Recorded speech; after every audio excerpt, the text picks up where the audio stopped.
Hi. How's it going, guys? Let me know if stream's good. I'm not totally sure.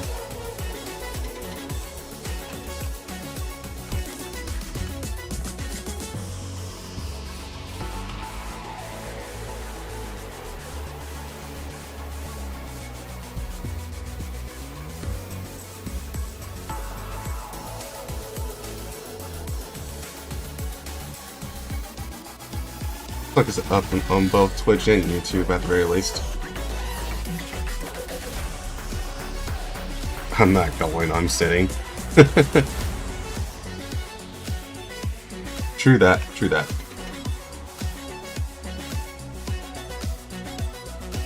Alright, let's get going.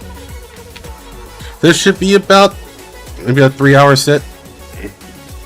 As long as part 1. ご注文の打ちたての弾丸のように熱々ほかほかのパンケーキでございます。私は本日のお給仕を担当させていただきます。I'm very tempted to do my dailies, but yeah, I'll do those later.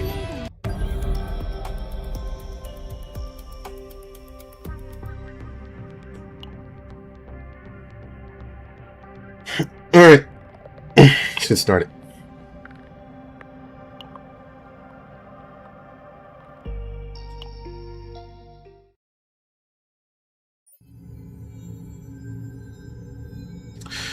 The universe is vast and beautiful enough to embrace all things within its arms. If nothing existed, it would be pitch black, but countless stars and interstellar matter are scattered like paint, drifting upon the wave that is the universe. Waves rise in the Milky Way, formed by lights packed as tightly as seats at a popular Idols concert. And supernova burn their life so intensely they could blind you if you're not careful. The black holes, gaping open like tunnels to unknown destinations, make the vast universe feel even more sparse.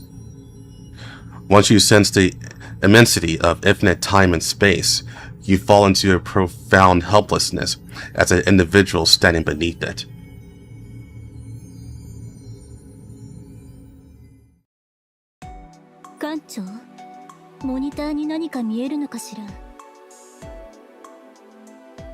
Just gather my thoughts.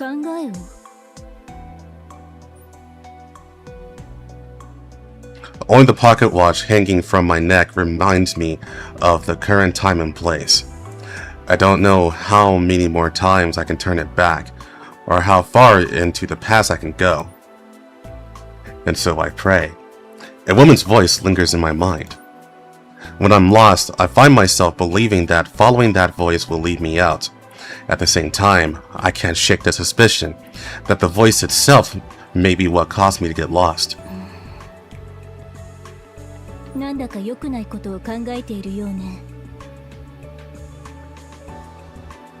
Why?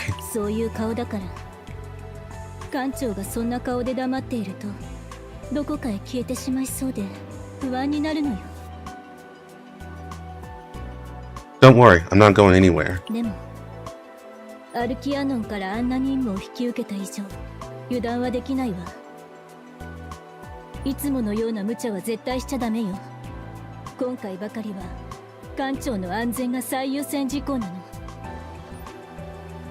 Renault's brows furrow under a sharp inverted triangle. That's pretty specific. She looks unusually worried today. It's fine. Other protos take on risks like this too. 他のファーストですって。私たちはまさにそのファーストたちに起きた事件を捜査するために向かっているのよ。他のファーストと同じように自分を大事にしたって足りないくらいなのに、艦長はいつも最前線に立とうとするじゃない。それで行方不明にでもなったら、ナイトメア号全体が危険にさらされるわ。Maybe I shouldn't have made that excuse. 確かに異例の事件。Hey, it's Tefra. 執行部でもこのような事例は見たことがありません。She makes an appearance after disappearing for one whole act. ティペラ、まだ他の要員たちには依頼の内容を伝えていないはずだけど。出張帰りに館長にお会いしたのですが、まさに今のような顔だったので、何かあったのかとお尋ねしました。話を聞けば確かに心配になるような内容でしたので、元気が出るよう特別に応援させていただいたまでです。ああ、帝国の情報を嗅ぎ回っているのに帝国の人間に見られてはいけないからもどかしいったらないですよ。 Indeed, it is my girl. ナイトメア号がトライオンに停泊している間は帰還すらできず、ひたすら宇宙をさまよう始末。会いたかったです、艦長。 I'm sorry for giving you such a hard task, Tifera. 艦長に頼まれたら断れるはずもありません。ナインさんや他の方々が同行してくださるおかげで寂しくはないですよ。以前より行動範囲も広がりましたし。ただカオスだけは艦長以外のファーストとは行きたくないです。 Her, she has the aura farm. それなのに帰ってくるや否や耳にしたニュースがファーストのみを狙う凶悪犯罪。正直心配です。執行官の身分であったら一時も艦長のそばを離れなかったでしょう。 Right, this story is, well, at least this part maybe, is going to be about someone who is killing Protoss. And by the way, for those who don't know, we are Protoss. 艦長が私を気にかけてくださるのと同じくらい私も艦長のことが心配ですから。また私の応援が必要になったら呼んでくださいね。いつでも大歓迎。 Tifera gracefully slips out of the operations command room. Renault watches her retreating figure with a dumbfounded expression.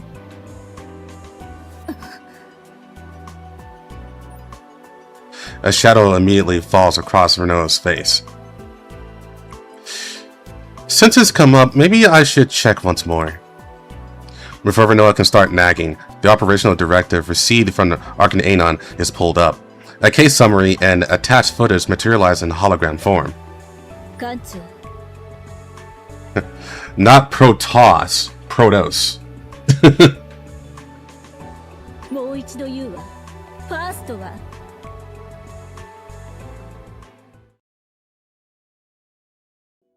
帝国においてファーストとは何よりも重要な戦略資産だ。ファーストを養成する帝国士官学校は他の勢力に類を見ない規模と設備を誇り、一人のファーストを育てるため天文学的な資本と資源が投入される。ジェラ帝国がカオスを浄化するために欠けてはならない存在であり、率先して宇宙平和を守護する誇り高き英雄たちなのだ。それなのに最近帝国のファーストのみを狙った連続失踪事件が発生している。知っているとは思うが、帝国のファーストのみを狙った犯罪は前例のないことだ。いつもなら気の緩んだ奴らを呼び出して説教してやるところだが、連絡がつかないとなるとそういうわけにもいかん。How dare you use logic to take apart my joke? I just know what Protoss is.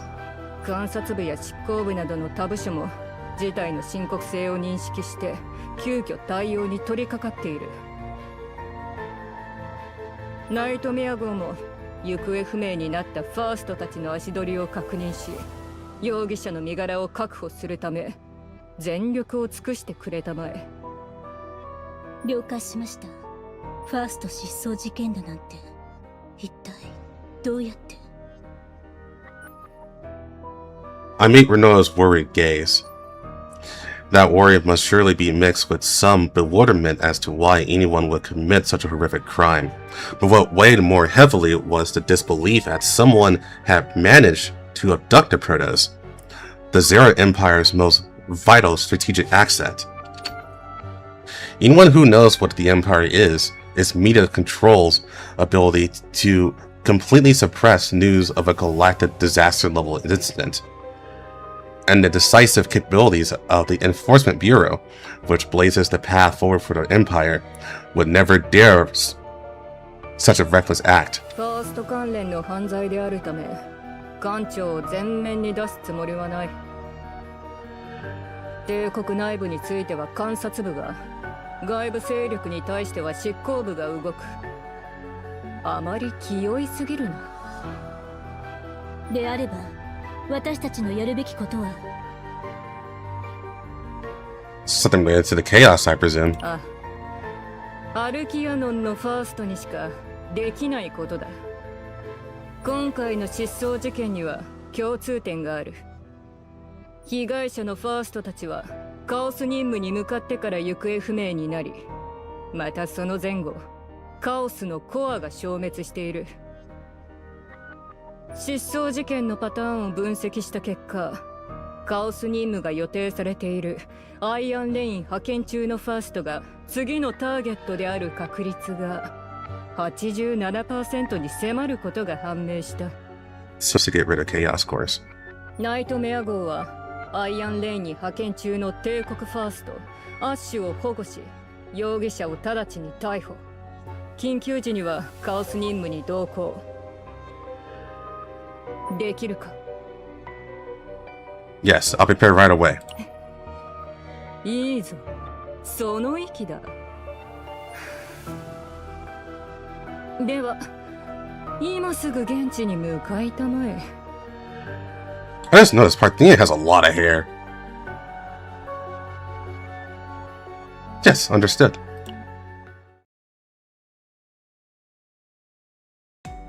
艦砲の一発でもかましてやれとか突飛なことを言われなくて助かったけれど。That wasn't like the director at all. それに失踪事件のパターンも怪しいわ。もしカオスのコアの消滅とファーストの失踪が関係しているのなら、思い浮かぶ可能性は一つよ。ファーストが自分自身を犠牲にしてカオスのコアを消滅させた時に生まれる副産物。Yeah, exactly that. Don't tell me.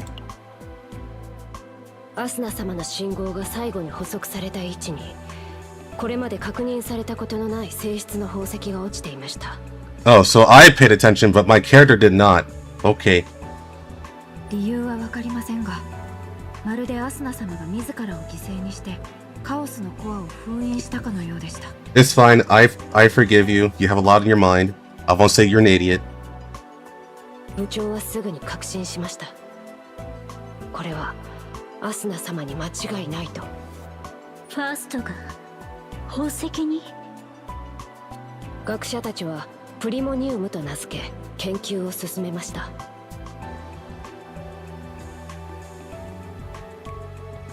Esteth? Yeah, I can see it. Just, older. Is it Primonium? あれはテラシオンの特捜部や帝国の一部関係者以外には知られていない存在。しかもその正体すら完全に分析されていないものよ。それが原因で発生した犯罪なら、この事件の重大性はさらに増すでしょうね。A massive signal is detected on a radar that had shown nothing until now. Renoa manipulates the panel to adjust the monitor. She spots a small dot reflected at the center of the screen and lifts her furrowed brow. もうすぐ着くわ、艦長。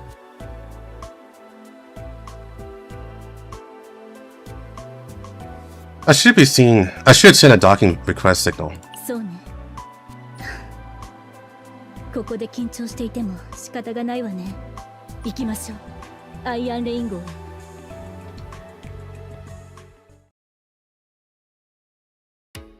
はいはい、すぐ行くわ。あとは重機の点検だけだから。There you are. You're written out of the original story. Or the rewrite story. Annika looks over her gunblade weapon, a great sword fitted with a cylinder, from every angle.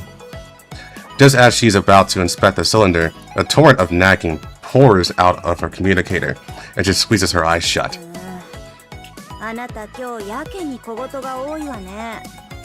どうせ私はガイド役だから後で合流するし、帝国からも護衛がつくって話じゃない。あなただってどんなファーストが気になるって言ったでしょ。おとなしく待っててちょうだい。すぐに合わせてあげるから。はいはい、今回の仕事が終わったらなんかご馳走するわ。じゃまた後で切るわね。はあ、アッシュったらいっつも話が長いのよね。ねえアニカ、ちょっとフラグ立てすぎじゃない？あんたのせいでアッシュが超危ない状況になっちゃったんだよ。フラグ？アニカ、少しだけ待ってて。私たち生きて帰るんだから。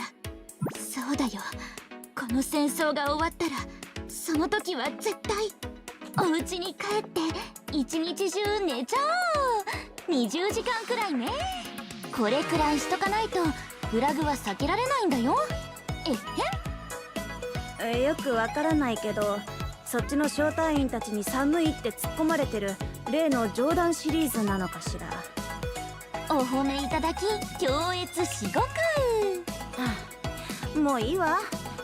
ちょっと私の武器見てくれない？アルキアノンから来た要員を案内するのに故障でもしたら大変でしょ。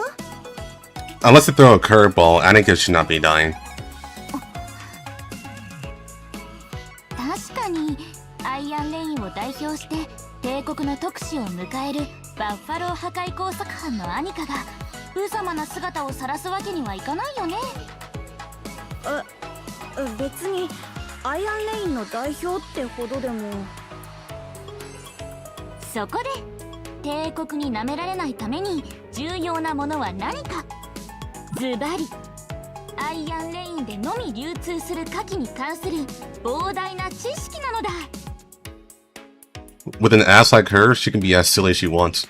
銃器専門家ヒルデ様の特別講義が今だけ無料。さあさあ、寄ってらっしゃい、見てらっしゃい。たったの10時間であなたも武器学の権威になれる。あんたが語りたいだけでしょ。ちょっとひっつかないで。そんな寂しいこと言わずに。ねえねえアニカ。 The nightmare is ongoing.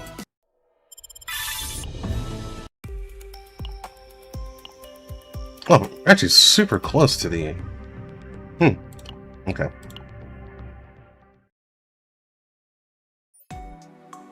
The interior of the SS Iron Range arcs maintain a somewhat dated appearance and city structure compared to the Empire or Teresian. The most striking feature was, without a doubt, its military feel. Every agent who visited the Arc City agreed it felt like an old army base. Armed soldiers roamed the streets, and a sharp, acrid smell hung in the air as if everyone there had a taste for gunpowder. The first person to come out and greet us was also a woman equipped with a firearm and a former greatsword. はじめまして。あ、顔見知りもちらほら見えるけどね。バッファロー破壊工作班の班長アニカよ。アイアンレイン号は初めてでしょ。見たいところとかある？希望があれば火薬工場くらいは見学させてあげるわ。 Annika gestures around with a tilt of her head, both hands stuffed in her jacket's pockets. Her easy grin radiates composure, like a guide leading tourists from out of town. She exudes not just comfort, but a certain pride. いいのかしら。急を要する状況なんじゃなかったの？アッシュの乗った艦船はもう出発してるわ。カオスには私たちと一緒に入るって言ってたし、しばらくは安全でしょう。問題はアッシュと一緒にカオスに入った後よ。一般要員じゃカオス内の緊急事態に対応できないことも多い。だから何かあればナイトメア号のファーストが助けてくれる。そう聞いてるけど違うかしら。アイアンレインは他の箱舟よりもずっとファーストが不足しているとの話だったけれど、それにしては随分余裕そうね。 So Ash is the Protoss? それじゃあアイアンレイン号がどんな場所か見て回ってもいいですか？ここって何が有名なんですか？おすすめのグルメは？レイ、それだと完全に遊びに来たみたいじゃないですか。おすすめできるとこってあるかな。他の箱舟に比べれば建物も文化も古いし、食べ物なんて錆びた鉄の味がするのよね。 The food tastes like rusty iron because it's rain's iron, like an iron rain. でもいざ慣れればアイアンレイン号ほどいいところもないわ。みんなさえ良ければ出発する前にちょっと案内してあげる。はあ、ぜひお願いします。僕に合う武器もあるのかな、気になってたんです。ミカさん、私たちはあっちの食堂に行ってみましょう。あっちの食堂ってまさかタンポポ会館って書かれてるあの建物ですか？いえ、そこじゃなくて隣の。おお、あなたたち分かってるじゃない。あそこはなんと目玉焼きをサービスしてくれるところよ。ゆで卵やヨーグルトだけだった食堂は全部あそこに客を取られて店じまいしたの。目玉焼き、それだけで勝負になっちゃうんですか？鵜呑みにしないで。ベリルの話だと30年も前にできた食堂らしいわ。アイアンレイン号が初めてだからってからかわれてるのよ。私たち騙されてたんですか？バレたか。 After a good laugh from the exchange of jokes, a brief silence falls. The odd stillness born from the quiet opens up the field of view. Not just the people right around us, even those a few steps away, resting or chatting, all have their attention fixed on us. The wary guarded looks of people who clearly distinguished each other by origin put the outsiders from the Empire on edge. 知ってると思うけど、帝国に囚われたくないという人々がテラシオンを抜け出して作った箱舟。それがアイアンレイン号だからね。帝国から来たとなるとあまりいい顔されないことが多いけれど、ああ見えて悪い人たちじゃないから安心して。特に用事がないなら一層指揮統制室に行く？コーヒーを入れるのが得意な子がいるの。作戦概要も説明しつつご馳走するわ。不要な休憩よりはマシね。アイアンレイン号を見て回りたかったのに。 I like Ray. But Command Center would be fun too. はい。それじゃコーヒーを飲みに行きますか。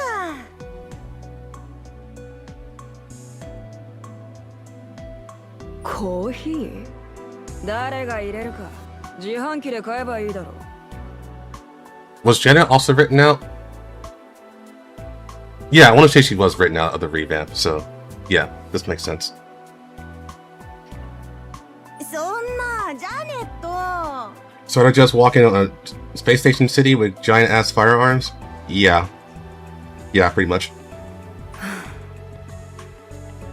私も人のこと言えないけどさ、帝国から来たファーストをもてなすのにインスタントコーヒーで済ませようとするお前も大概だよ。私人を見る目には自信あるからね。気を使わなかったところで機嫌を損ねてトライオンに直帰するような人たちには見えないし。アルキアノを何だと思っているの？ Maybe she's just trying to be friendly in her own way? 全くのバカってわけじゃないみたいだが。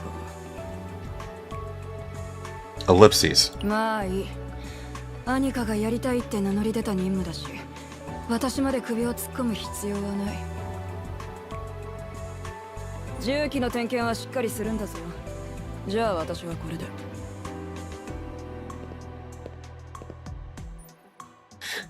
Janet strolls out of the command center with her usual casual gait.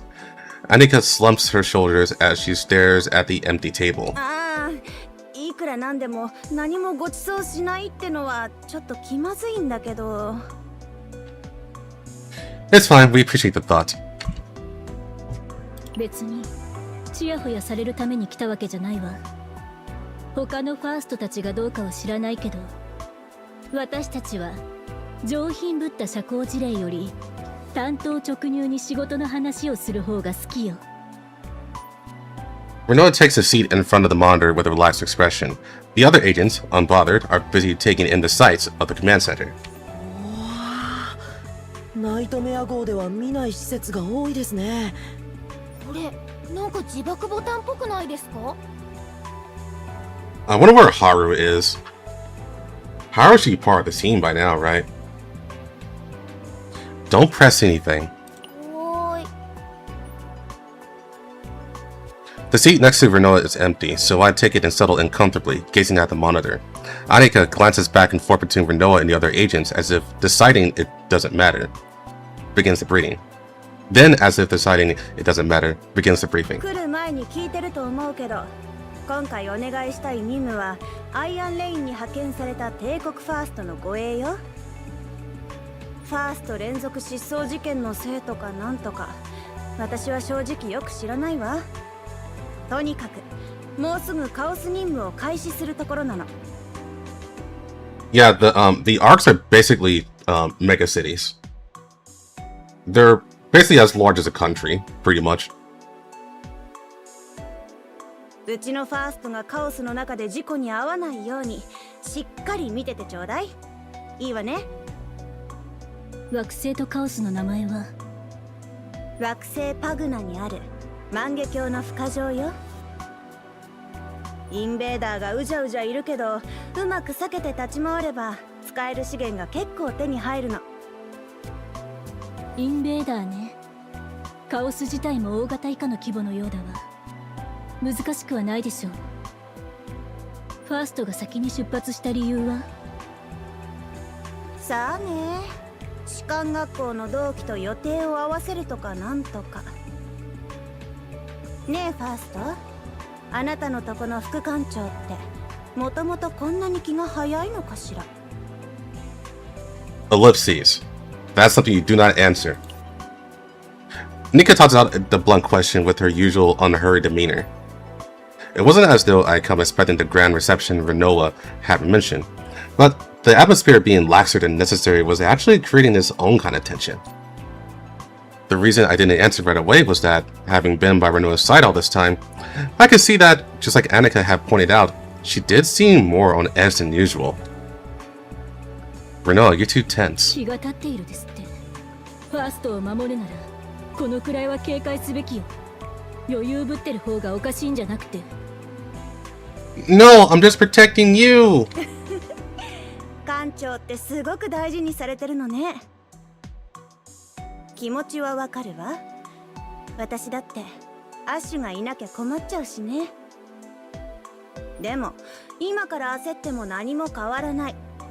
私たちにできることを叱るべき時にやるだけよ。それで成功すれば万々歳。失敗すればまあ仕方ないんじゃない？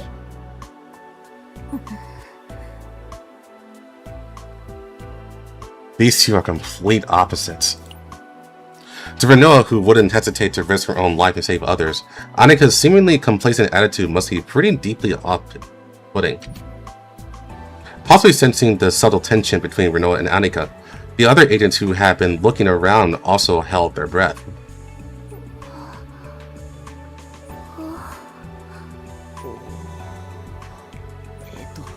じゃあ今から出動すればいいんですか？空気を読みましょう、応援さん。ちょっと待ってて、聞いてみるわ。ついでに可愛いアッシュの顔も見せてあげようかな。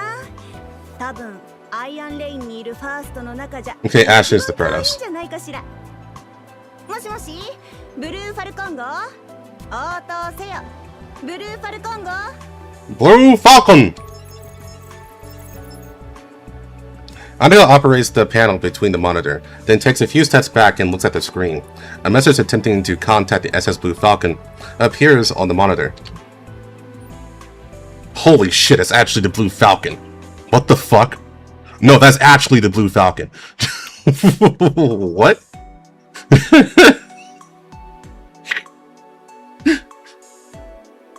Nintendo, have mercy.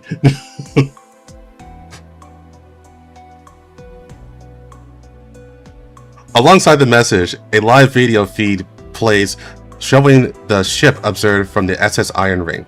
The SS Blue Falcon drifts through space at an extremely slow pace, as if it had no destination. Once the connection is established, footage of the ship's interior begins to play. おーいアッシュ見て見て帝国からのお客さんが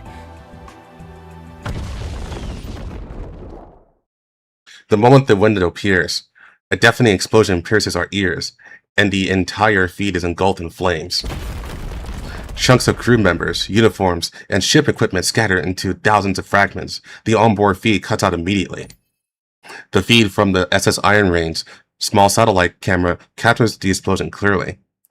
The SS Blue Falcon blazes with an intense light as if showing off the firepower that Iron Ring takes pride in. アッシュ The sudden catastrophe registers only belatedly. As we begin to understand what happened, anxiety and fear, despair, confusion pour into my chest like fallout from the explosion. いや応答せよブルーファルコン号応答せよ答えてアッシュ The explosion of the SS Blue Falcon fills the window that takes up roughly half the monitor in red. Annika collapses as though the strength had drained from her legs. The red light pouring from the monitor washes over roughly half of Annika's face and hair.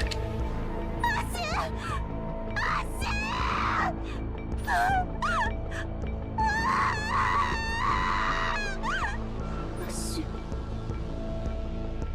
アッシュアッシュが私だけでも助けに行かなきゃ爆発の残骸を捜索すれば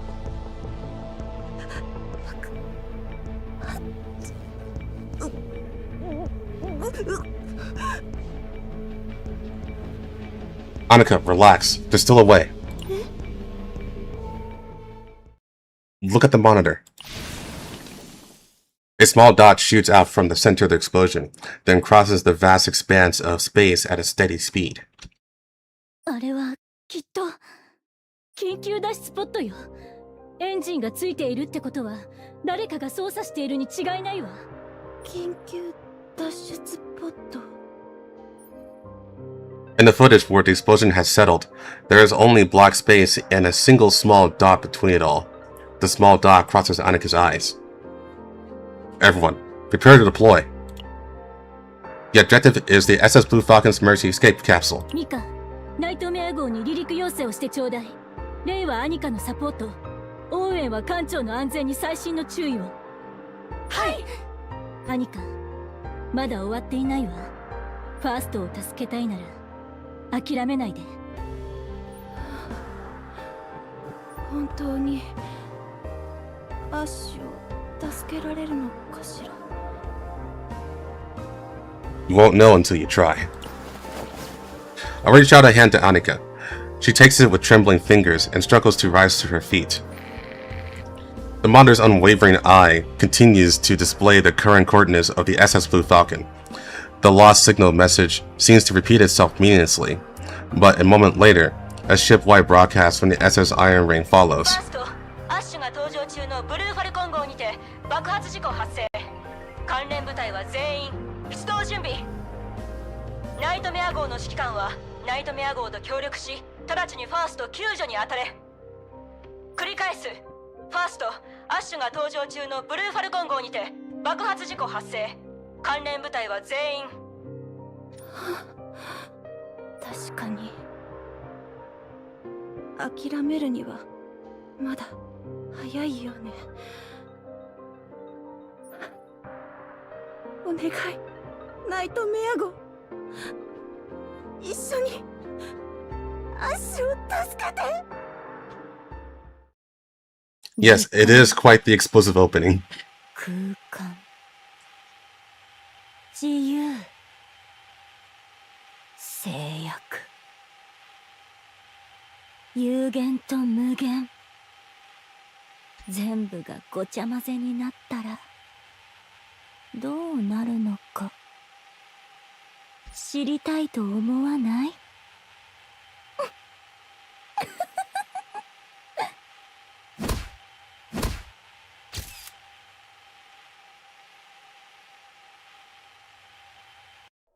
？And I'm not gonna lie, I just keep thinking that the reason why the Blue Falcon blew up is because Captain Falcon's aura was too strong. Like, it was so powerful that he just made the ship blow up. Wow.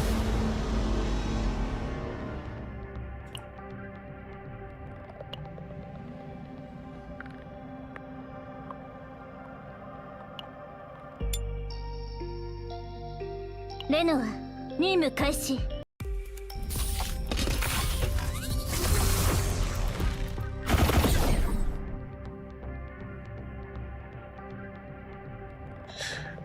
Chaos infrastructure complete. All agent status report. レノ、正常に侵入完了。レイ、正常に侵入しました。ミカ、正常に侵入完了。 Can you move, Anika? 結構マシになったわ。 Hold あ on. りがとう。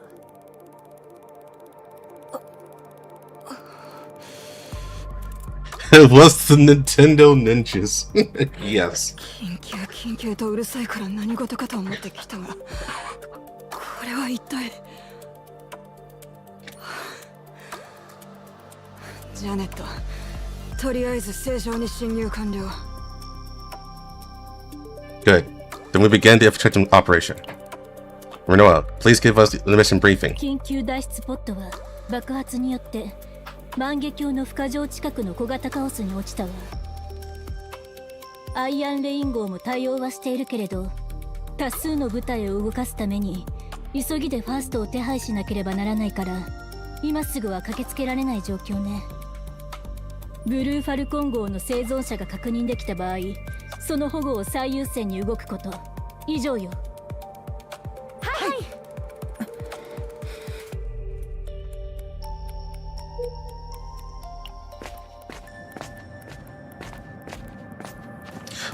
A planet awash in a dazzling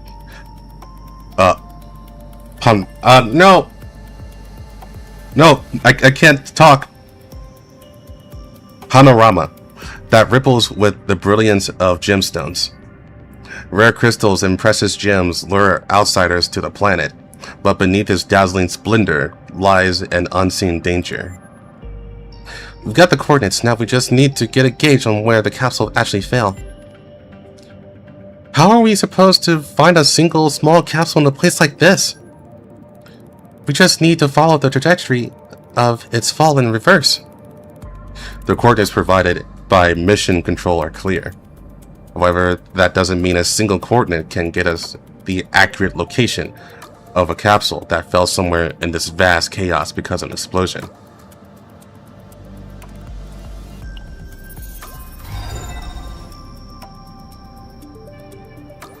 Oh no! I mean, yeah.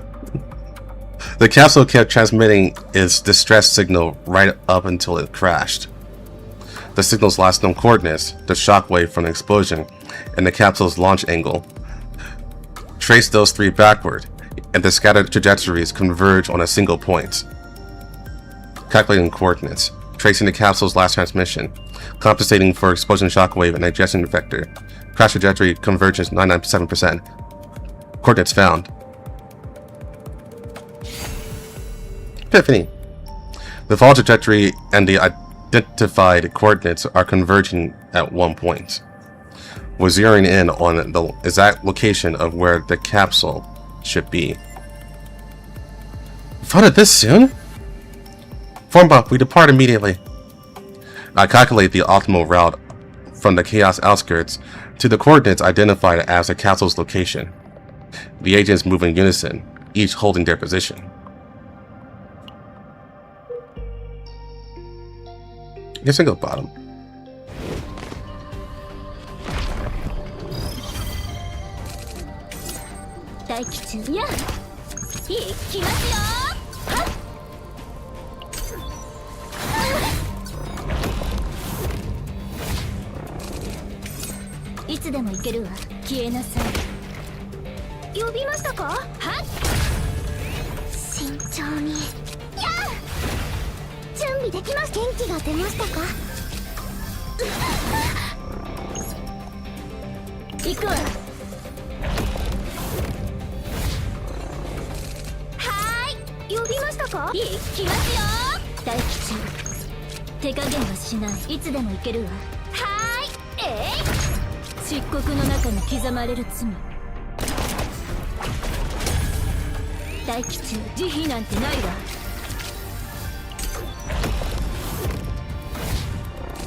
I wish you could use your own units.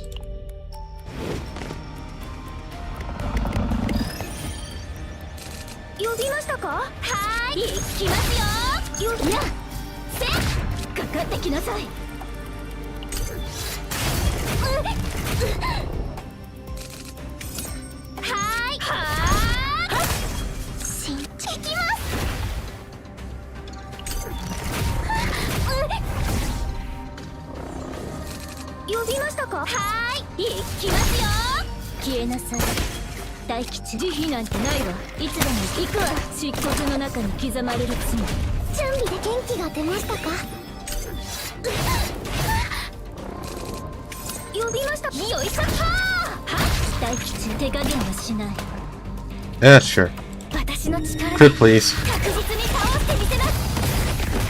Of course not. You don't have your stats. I should have used Renoa's. Oh well.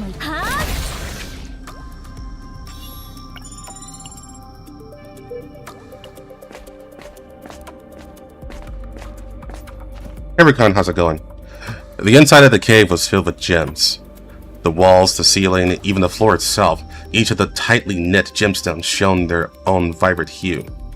The breathtaking sight gave way to a troubling realization. Every direction revealed the same glittering cavern of gemstones, making it impossible to judge my bearings. Everything looks the same no matter which direction. Are we going the right way? We'll get lost if we lose focus. Everyone on your toes. Place your hand on the gemstone. When my fingers touched the gemstone, it squirmed. The smooth outer layer of the gem cracked open like a shell, exposing countless legs that skittered out from underneath. Hey, don't punish being late. Like, hey, you're late. Like, here's a point against you. Your pay is deducted for this week. Nah. I'm just glad you showed up. The gem's alive? Ah, secret battle.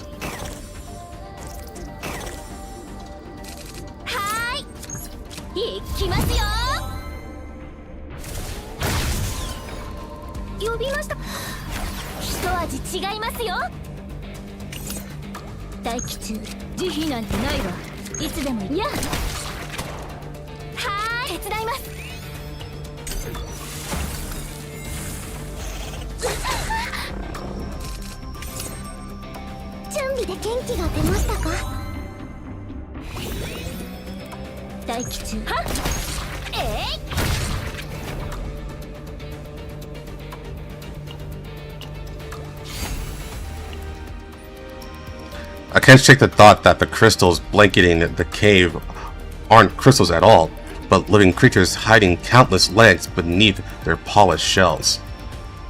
No one in the group said a word, but we almost unanimously quickened our pace.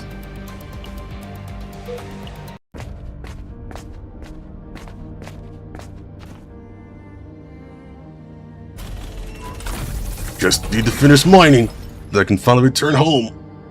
The first thing I'll do is go see my family, but to think we had to leave all these shinies behind. Kind of a bummer, really. Right? Just a little more then. I'll mine a little bit more.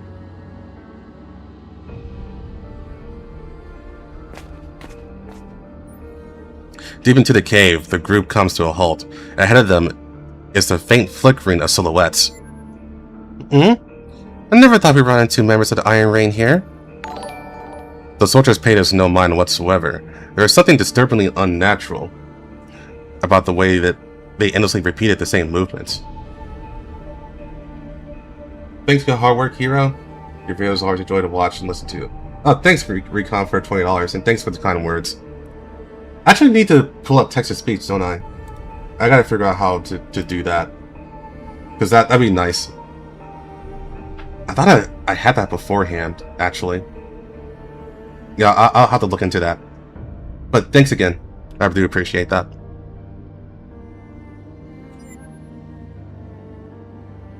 Those aren't real people. Huh? What do you mean, not real? The gemstones in the chaos are known to reflect the thoughts of people. I faintly recall that they explicitly target a certain emotion. What was it again? Annika stares at the phantom soldiers with creased brows as she delves through her memories. These echoes of desire were firmly rooted in place, endlessly repeating the same motions over and over. The group tries to speak to them, but to no avail. Not a single reaction. Maybe they've been completely enraptured by the gemstones. Are their hearts truly consumed by nothing but the desires to possess those crystals? An unsullied desire stretches outward, and along with this peculiar desire as they dream of returning home one day, they collapse onto the gemstones.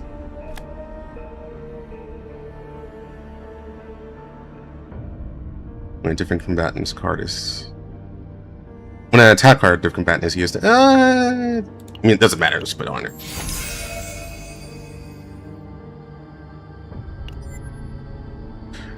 We're checking that right now, Dead Dude. We just got started. Right now, it's at a pretty good start. We have no time to waste. Let's go. Staying on their toes, the group ignored the refracted desire.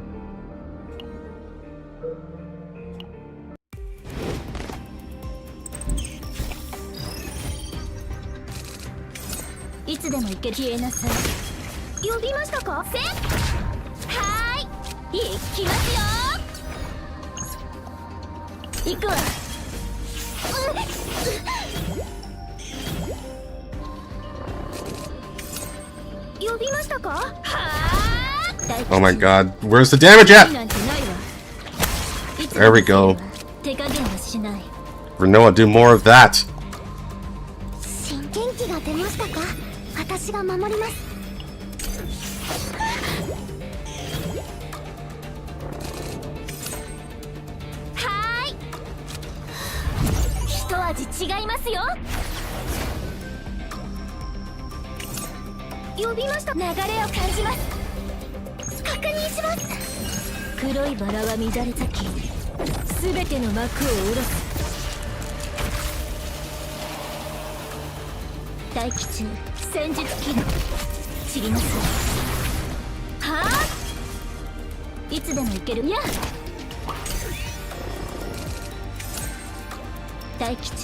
This doesn't matter.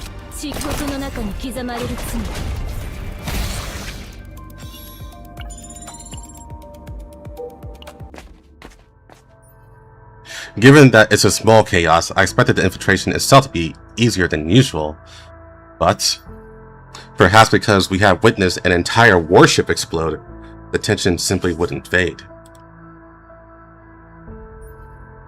The group finds their place around the fire and decide to have a moment's respite.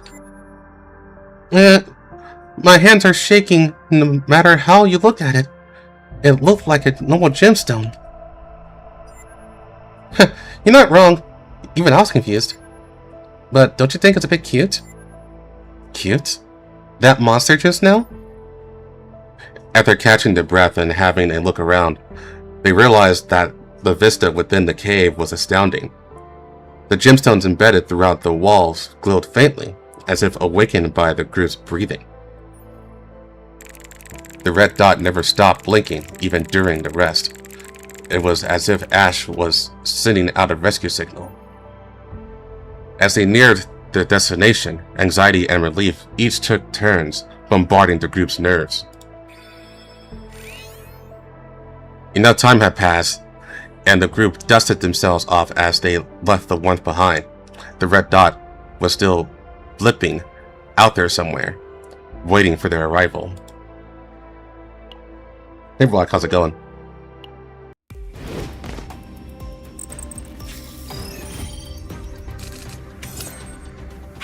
流れを感じます。戦術起動。散りなさい。呼びましたか？よいしょった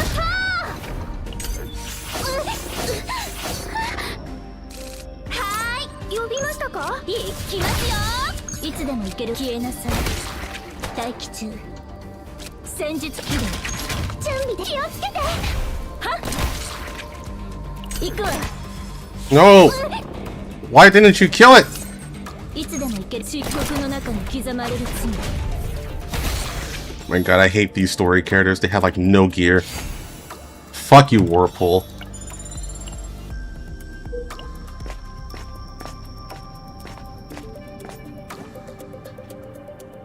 Having exited the narrow and dark cave, a landscape bathed in the jewel-like radiance of the planet stretched out before them. The obstructed view suddenly gave way, revealing an endless stretching land. There wasn't much more left between the group and their destination. Whew. We finally got out of that crammed cave! Man, this is refreshing. We got this far, and our destination should be just ahead. Just a little bit more, everyone.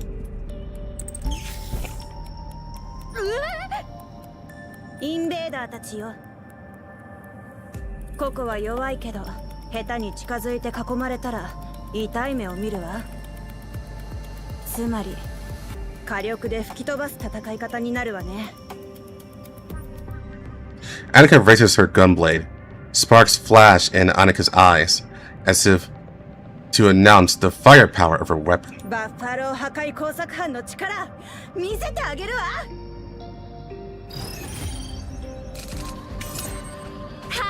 流れを感じます。漆黒の中に刻まれる罪。 Yes! 呼びましたか？はっ。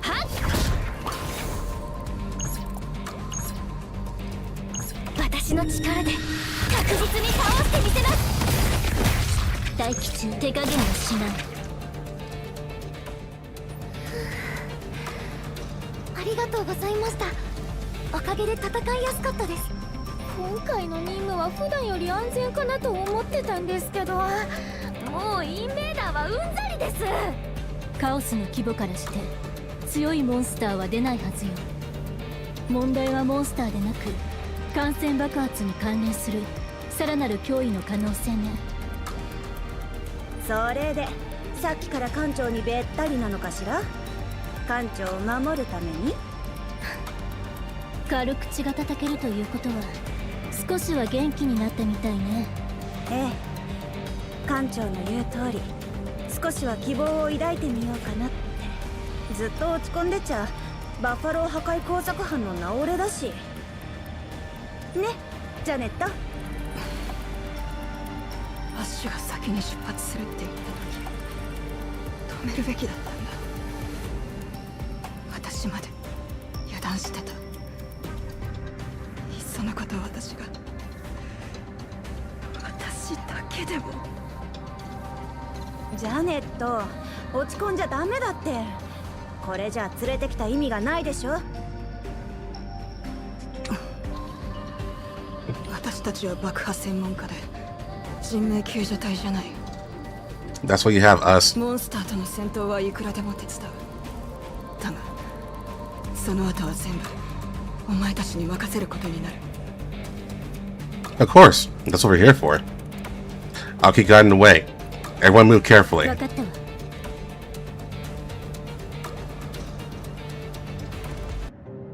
アニカ、大丈夫？あちこちで招集かけられてるけど一体。アニカもう出動してたんだ。アイアンレイン号からのバックアップが届くまで結構かかりそうだけど、まあよっぽど危険な状況じゃない限りアニカと同行してる帝国の人たちがうまくやってくれるよね。フォックス正体は招集対象外だし、私が出てもややこしくなるだけかな。そういえば Yeah, I've learned that Koreans like their variety of their flavors. アニカ、重機の点検ちゃんと最後までやってたっけ？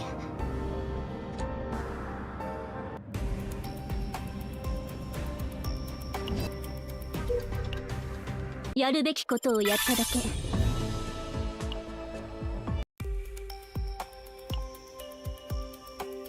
They come face to face with the first clue in the Protoss disappearance case.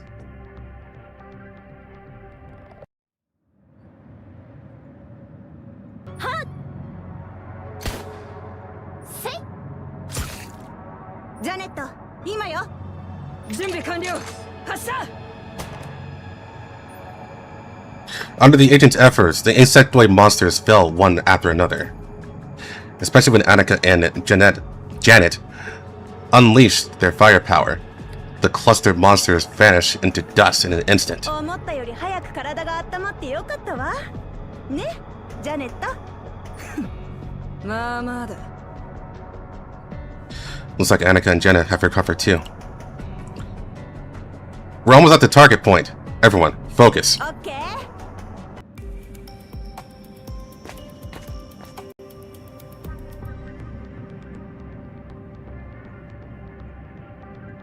あのポットかしら。爆発でところどころ焼け跡があるけれど形は保っているわ。射出過程で問題がなければ搭乗中の隊員はきっと無事よ。 The castle reflects once more in Annika's eyes. It was nothing but a tiny dot on the command center monitor, but now the capsule fills her entire field of vision.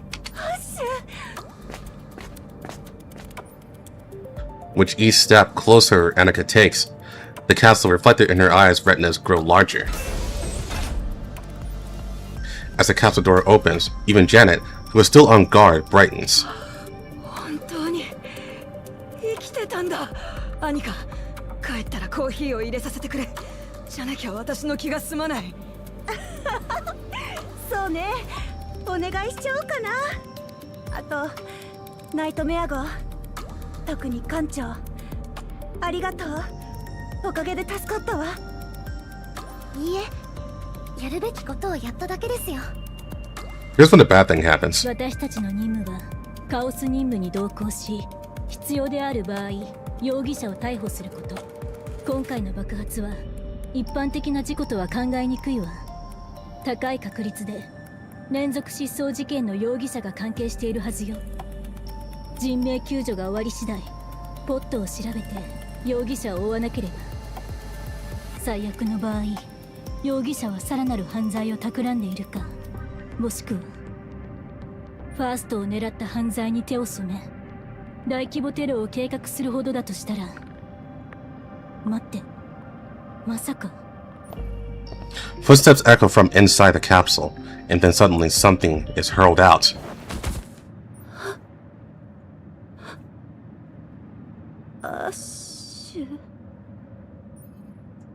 The face she had boasted about as the cutest Protoss on the Iron Rain darkens completely.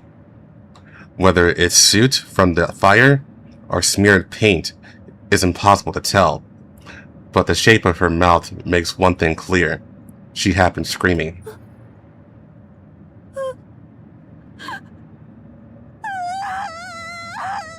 思ったよりカオスのコアから離れた場所に落ちたか。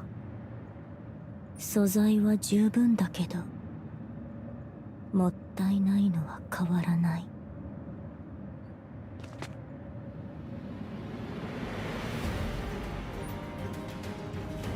The origin of the footsteps that echoed inside the capsule steps into view. Her gaze closes in silently, like a suppressed gun. やっぱり先についてたんだ、そこの君。ファーストだね。I don't like your smile. The woman with the chilling voice raises the corner of her mouth by the tiniest fraction. In that instant, my breathing stops, my limbs go numb. It was nothing like simple tension or pressure, a sense of wrongness, no, rather the exact opposite of wrongness. I feel an intensely familiar power from the one who killed the Iron Range Protoss. Without thinking, she grips the watch hanging around my neck. You're a Protoss too. そうだよ。君も感じるでしょ。他のファーストにもたくさん会ってきたけどね。君が一番気になってた。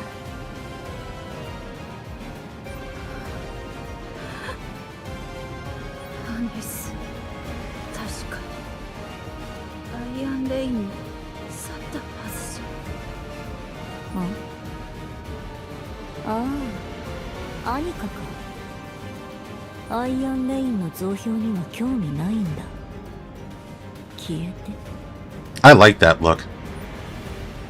The woman called Honest nudges Ash, who has collapsed before her, with her foot and rolls him aside, then approaches step by step. I think it rolls her aside, not rolls him aside. A shadow falls over Honest's expression. Without so much as a signal, Renoa and the other agents raise their weapons. 止まりなさい。私たちは今ファーストの連続失踪事件を捜査中よ。保護対象の死体とともに発見された以上、あなた自身がファーストでも容疑は免れないわ。それ以上動いたら撃つ。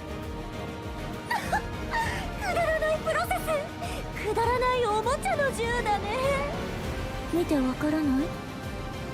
私が犯人だよ。撃ちたいなら勝手にどうぞ。私はそのファーストを連れて行く。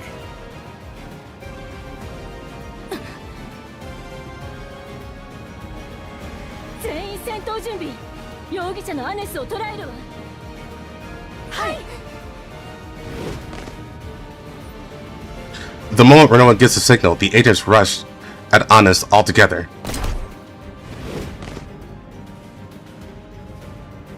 アッシュ、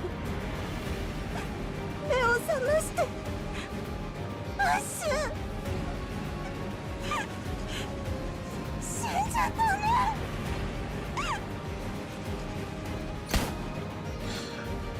The moment Honest's heels lift off the ground, Renoa pulls the trigger. A bullet flies out with a gunshot, but a tentacle erupts from Honest's body and snatches it in an instant. あれは The most powerful being, closest to the very essence of chaos, rises through Honest's body, if only in part. 記憶が、頭がぐちゃぐちゃです。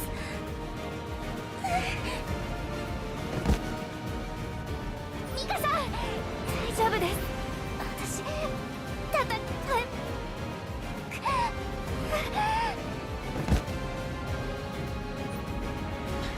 The agents facing the tentacles all grab their heads and recoil without exception. From the water spear Mika controls, streams of water flow endlessly, and around the tip of Owen's spear, a sharp and unstable wind coils. Rey clutches her collar as if struggling to breathe, while Annika can only stare at Ash rolling on the floor, unable to even open her mouth. Renoa unleashes a barrage of attacks with her pistol and rose vines, but out of the many tentacles stretching out, barely 2 or 3 sustain any wounds. 目障りだね。 Everyone relax! 艦長。 Mika, protect the agents from the rear. And Rey, take control position on the flank. はい。わかりました。 While Renoa handles the front, Owen assisted with defense. You can all do this, right? やってみます。了解よ、艦長。ファースト。そっか。ファーストがもう一人いるなら、こいつは今の形で食べちゃっていいよね。Tentacles erupting from Anis's body seizes Ash's limbs and head, lifting her into the air. The tentacles coil around every part of Ash's body, like a snake eyeing its prey. Before long, Ash's form vanishes entirely, leaving only a coiled mass of tentacles suspended in midair. Ash, while in an indescribable form, soon rises again as a thick, rigid tentacle. It screams and hurls itself towards Renoa.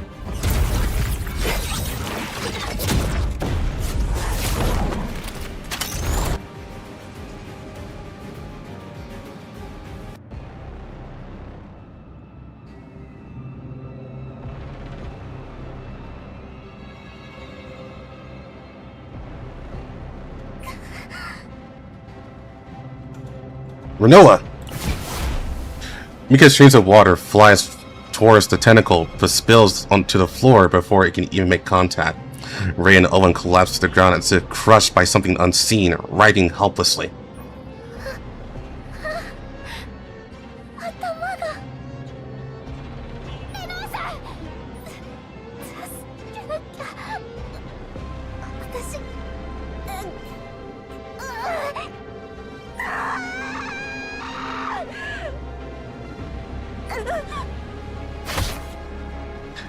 Anika lets out a scream and swings her gun blade at the tentacle.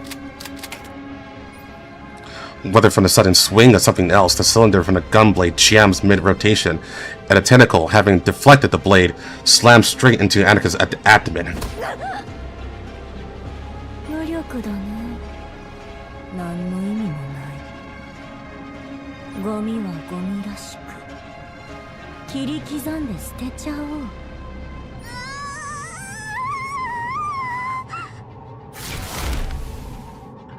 The tentacle coils around Renoa even tighter. Renoa drops the pistol she was gripping. A sickening crack sounds as bones throughout her body are twisted out of place. At this rate, we're all dead. Life Core, Pocket Watch, I have to keep the agents alive by any means, but no method can avoid side effects. In that instant, some kind of image flashes through my mind. Even with her eyes open, her consciousness is seized by a presence far more intense and vast than as before her. Still bearing a sword, her gaze meets a fragment of it.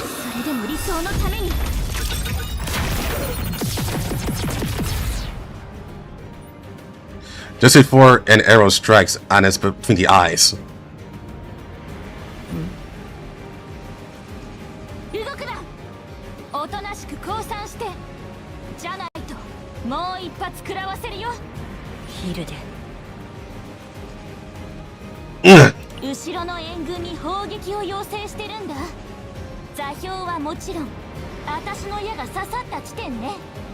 Hey Pokey, I just needed a day to rest.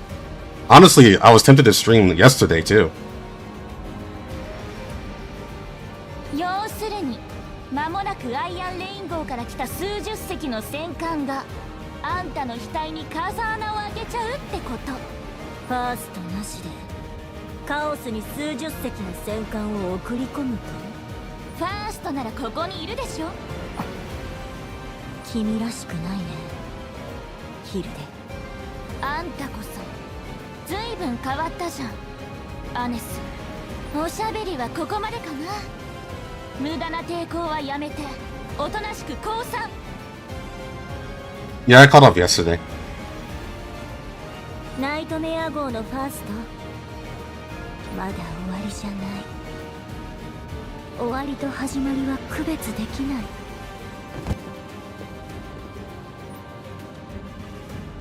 Anis releases Renoa and then calmly walks towards the chaos interior. アネス、待って、降参しろとは言ったけど、逃げろとは言ってないんだから。Hildebet loosed arrows at one after another, but some were blocked by tentacles and others were swept away by the sudden chaos storm.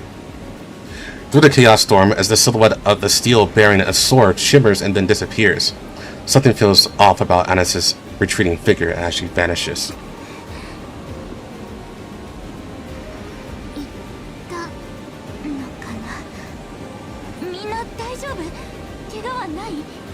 Oh, I have no regrets, Pokey, for doing that.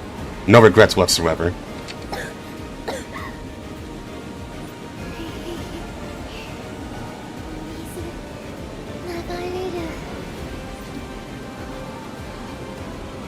丈夫じゃなさそうだね。でも最悪の事態は回避できたかな。反撃されたらどうしようかと思ったよ。 Hilda lets out a long sigh and plops down on the spot. 私もバカだな。いくら小型カオスだからってファーストなしでここまで駆けつけるなんて。なんですって。 You came without a Protoss? いつまでも他のファーストを待ってられなかったんだ。ただでさえファーストの手配に手こずってバックアップが遅れてるのに、私までグズグズしてちゃアニカを助ける人がいなくなっちゃうじゃん。だから死ぬ気でカオスに潜ったよ。運が味方してくれて本当によかった。 Huh? But you just said reinforcements were coming. ああ、援軍なら来るよ。ほら、あっち見える？ Hilda points into the distance with the tip of her index finger, and there, barely visible given how short she is, a single soldier comes trotting over with a rifle in hand. 小隊長、置いてかないでください。こんなんじゃ私迷子になっちゃいますよ。 Ellipses. 何？ダメだ。こんなところで死ぬなんて。帰ったら彼女にプロポーズするんだろ。あと少しだ。踏ん張れ。そんなこと一度も言ってない。小隊長のバカ。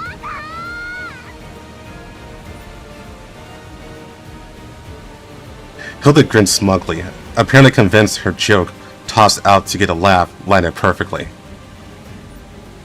Renoa watches Hilda for a moment, then our eyes happen to meet and we exchange a look.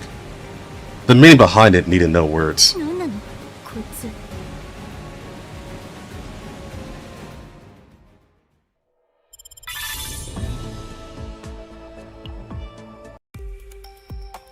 So, just to answer that question from Vire, Protoss, you can think of Protoss as basically Jedi, pretty much. They're space wizards.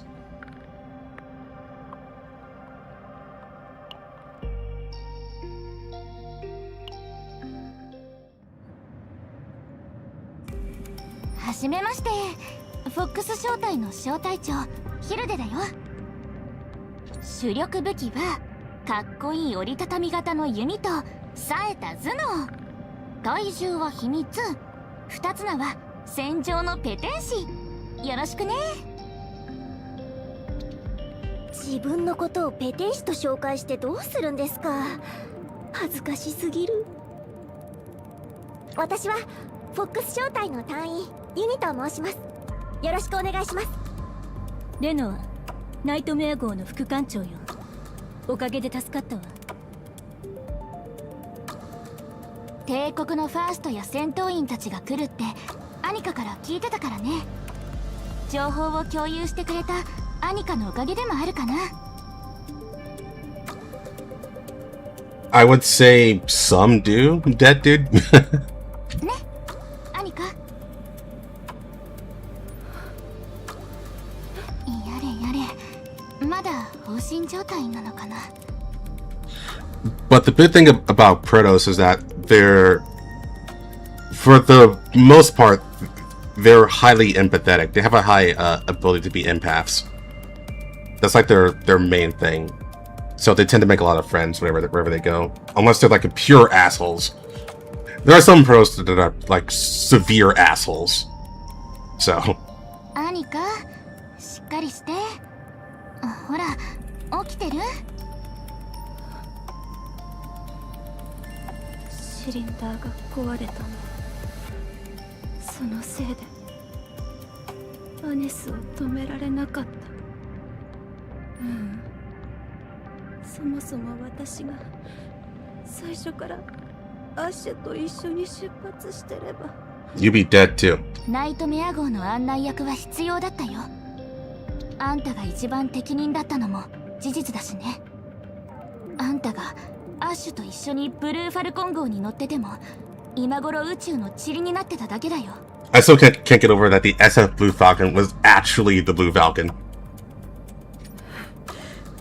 ヒルデ、怒らないで。あんたの責任じゃないって話だから。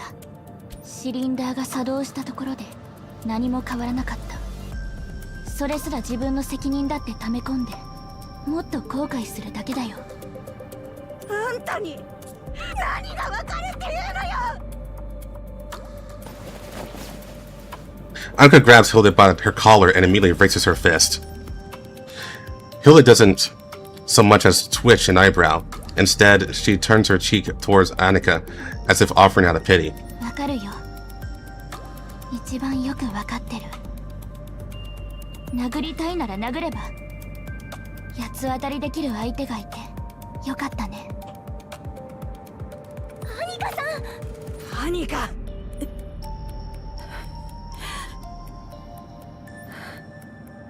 ごめんなさい。今のは私が悪かったわ。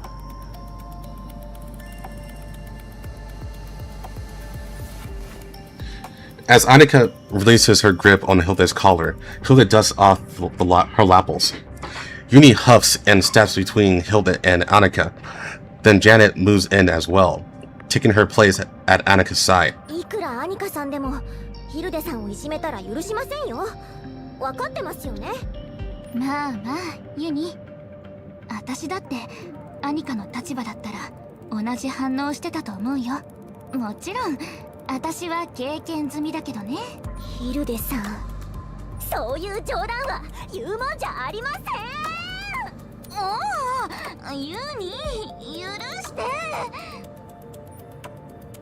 Now it's Uni's turn to stand on her tiptoes and grab Hilda by the collar. Hilda's ponytail swishes back and forth just like a horse's tail. とにかくそれでさ、私たちこれから何をすればいいかな。Huh? ここまで駆けつけたはいいんだけど、入ってからどうするかはこれっぽっちも考えてないんだよね。もうしっかりしてください。ああ、わかったわかった。ユニ、許してよ。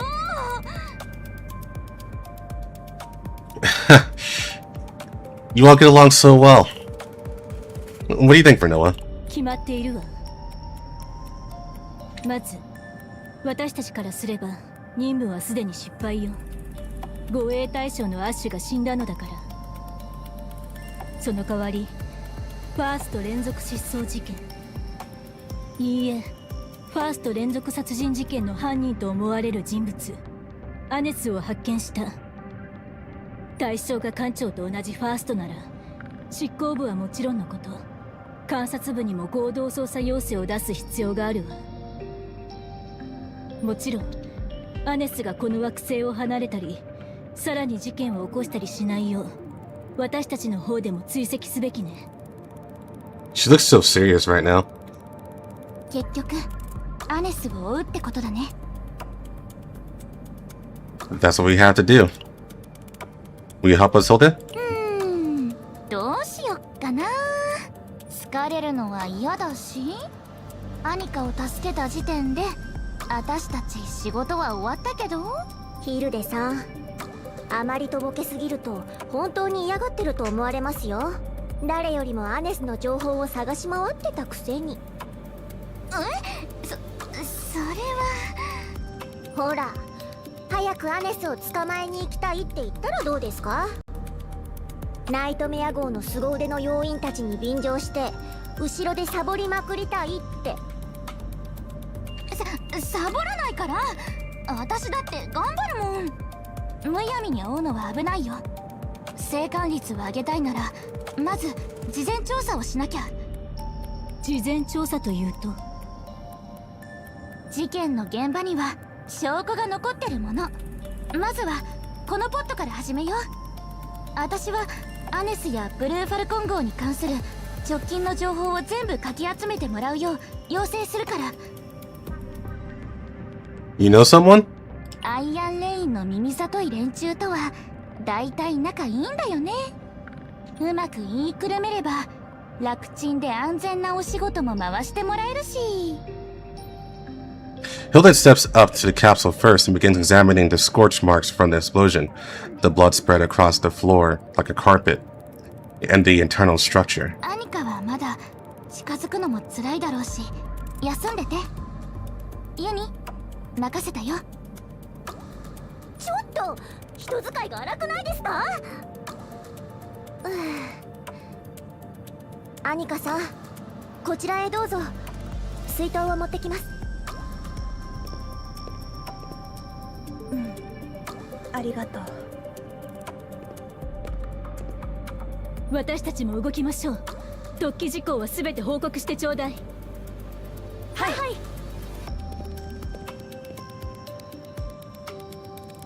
Guess I'll get moving as well. 待って、 Hmm? ナイトメア号の艦長だよね。長いし艦長って呼ぶよ。帝国のファーストに会ったら聞きたいことがあったんだ。事前調査みたいなものだと思って付き合ってくれない？ Yeah, the mouse don't move. Sure. What do you want to know? とっても大切な質問だよ。艦長は IRHP77 拳銃についてどう思う？ Huh? アイアンレインがテラシオンから独立した後、初めて自分たちで製作した拳銃。製作単価が手頃な分耐久性はひどい。しかし大量生産が可能で誰でも簡単に扱える、まさに万民の拳銃。古典的でありながらも癖になる装填時のスナップで、多くの銃器専門家にいろんな拳銃を使っても最後は結局 IRHP77 を選ぶと言わせるあの拳銃。この拳銃について聞いたことがあるなら、ナイトメア号の艦長ほどの軍人としては思うところがあるはず。さあどう思う？艦長。 Well, even if he asks me what I think, behind Hilda's eyes, the unmistakable gleam of a military enthusiast's anticipation sparkles brightly. There are those who hold the title of SS Nightmare Captain in such high regard that they hang on to every word and gesture. But there is no way to have every weapon in the entire galaxy memorized, so it took quite a bit of digging through memories from my academy days before I could manage an answer. It's a good gun, as long as it doesn't break. Would you hope for something a bit more impressive? そう、それだよ。さすがはナイトメア号の艦長。私の予想通りならアネスは今もあの拳銃を持ってるはずなんだ。ポットから IRHP77 が出てきたら教えて。Hooded flashes an inscrutable smile and heads into the capsule ahead of the others. アネスがこんなことになったのは全部私のせいだから。はあ、思わずアニカみたいなこと言っちゃったな。自分を責めるのは良くないんだけどね。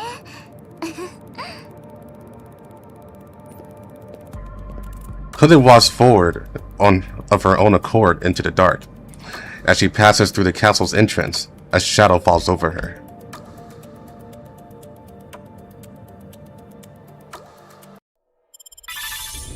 Yes, when they talk, they just light up. Their models just light up.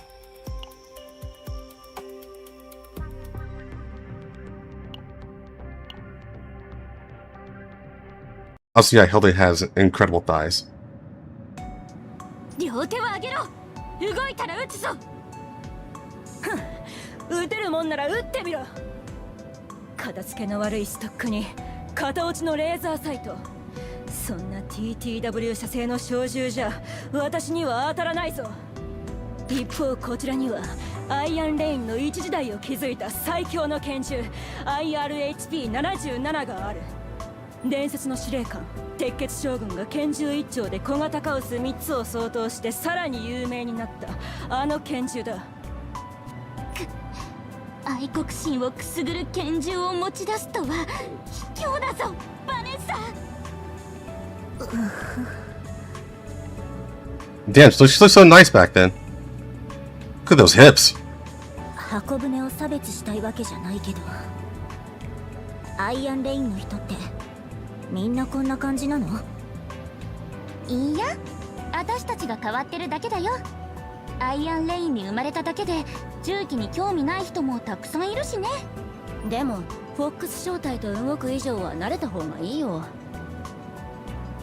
おい、帝国の手下め、お前がホルスターに収めている拳銃の名も明かしてもらおう。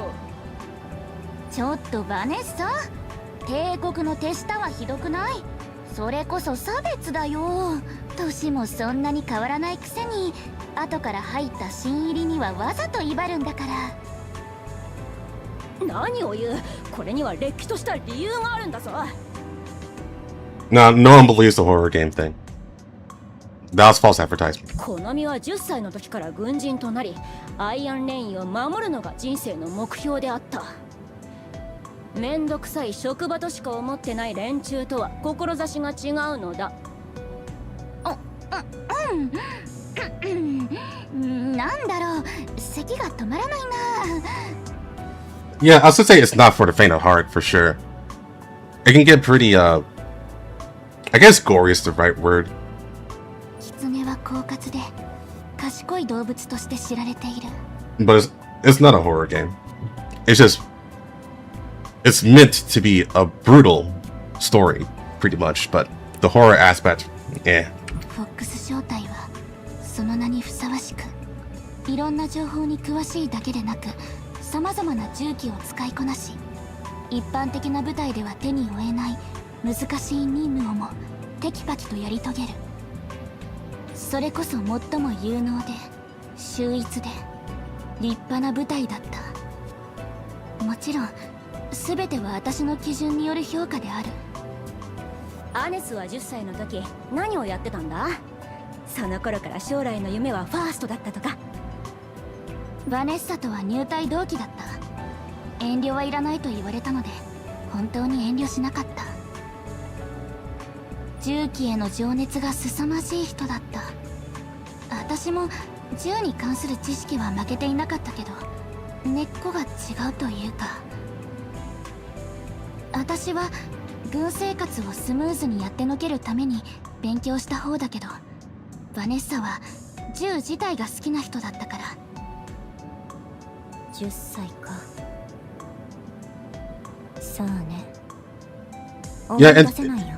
in terms of being a brutal story, it does fall short in comparison to, I would say, Nikki at the moment. In terms of Girls Frontline 2, it really depends on the event, right? So when it comes to the big events in Girls Frontline 2, yeah, Chaos Remember does fall short on that too, for sure. It can step up its game on how brutal it can be, but at the same time, if it's like that all the time, then you can turn people off because it's just depression for like forever. You gotta have moments of levity too, so there is a particular balance behind it. ジェラ帝国出身のファーストであるアネスは初めての赴任先だったアイアンレインで私たちに出会った。アイアンレインは他の勢力に比べて帝国から正式に派遣されるファーストがずっと少ない。だからこそアネスは貴重な人材の中でも超貴重な人材だった。That said, this game also wants to be horny, so there is that problem too. Well, it's a problem if you don't like horny, but we all do, so. そんな貴重な人材が担当する部隊の一つにフォックス小隊が選ばれたのはそれだけ優れた人物が集まっていたからだろう。 I actually disagree with that. In terms of brutality, the thing about Ghost Online is that it only really happens for big events, really.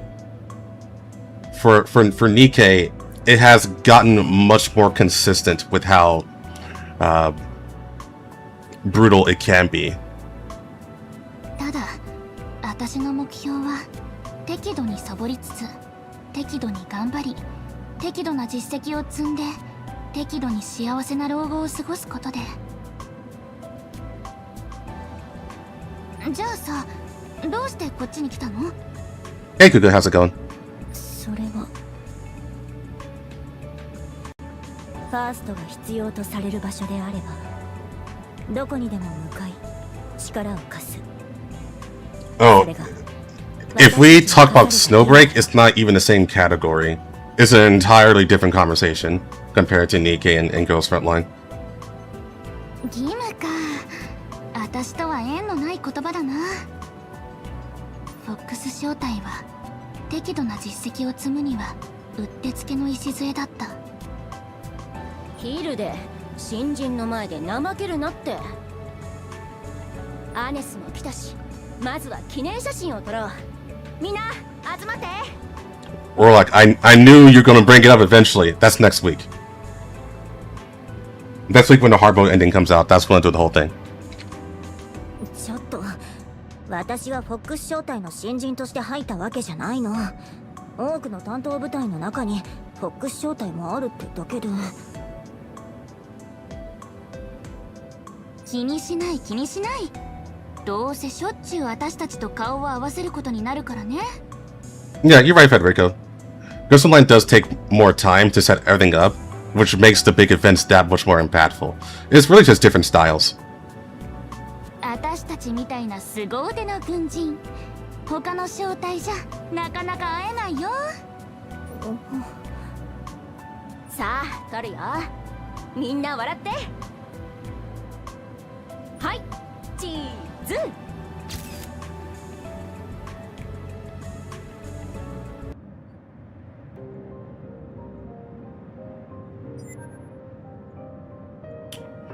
Okay. This is the last place Ash was seen. I need to see for myself. The castle's inner walls are covered in chaotic scratches, as though something sharp had raked across them. Signs of destruction everywhere. This is where Ash was caught by... I want to say Anise, but it's Anis. By Anis.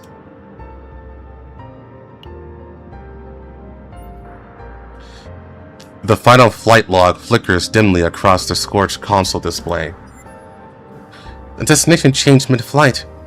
Anis drew us here.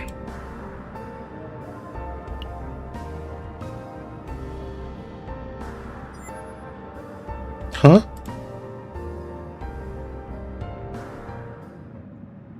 やっぱり持ってたんだ。艦長見て。私が言った事前調査の重要情報だよ。This is a photo? 昔のフォックス正体の写真だね。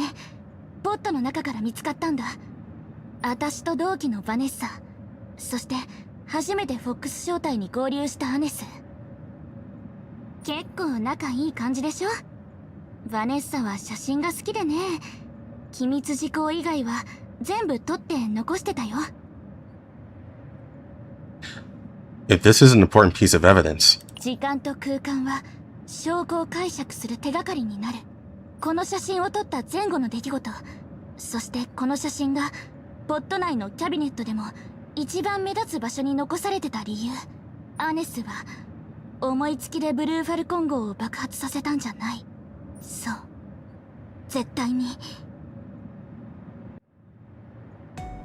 今日の任務はインベーダーの未知の採取だ。みんな武器は持ったね。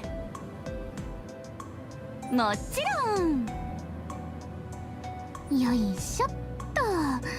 本日の装備を紹介しますと、対インベーダー小銃 HIK2000、 全天候型万能拳銃 IRHP77、 加えて広角を破るための鉄鋼弾、宝石キノコに出くわした場合に備えたガスマスク、ダークスターか賞金組に遭遇した時に生け捕りにするための特殊スタンガン。I really wonder how she got drawn to use a bow. すごい。私はファーストの護身用拳銃しか持ってないのに。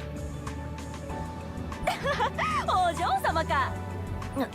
何それ。まるで私が拳銃しか使えないみたいに。戦いが怖くて拳銃しか持ってないわけじゃない。帝国でもここでもファーストの主な役割はカオス内で迷わないように。やーいやーい、お嬢様。違うってば。アネスは自分が帝国に忠実なファーストであると同時に、アイアンレインの自尊心の強い者たちにも負けない本物の軍人であると証明したがっていた。 We don't know yet. Vanessa just showed up. そして私たちはそんなアネスを遠慮なくからかった。もちろん Hey Dylan, how's it going? 渋い顔をしたけど、からかわれるのが嫌いなだけで私まで嫌ったりはしなかったので万事 OK だった。むしろ見知らぬ土地の数少ない同年代の友達として好かれていたと思う。今回の任務が終わったら私おすすめの美味しい店に行こうって約束でしょ。あんまりからかうと私一人で行くから。あれ、本当に友達を置いて一人で行くんだって。やーいやーい、やっぱお嬢様じゃん。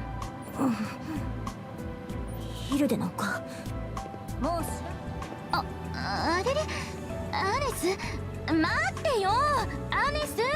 ここまでじゃなかったっけ。もうよく思い出せない。もしかしたらあの頃の記憶をなるべく忘れたいのかもしれない。 11-hour shift, 忘れよう man. とすればするほど一部は消えて I hope it's all worth it. 一部は人事のように思えて矛盾を生み出す時間の主要を精神医学ではトラウマという。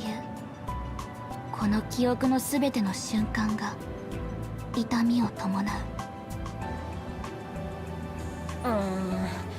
帝国から来たって言うからお嬢様って上品な呼び方でからかったつもりだったんだけど、それも嫌だったのかな。 I got a question. Do you think she's really uncomfortable in that bodysuit? With how massive her tits are? 最近の子にはこれくらい悪口のうちに入らないよな。あんたも最近の子だよバネッサ。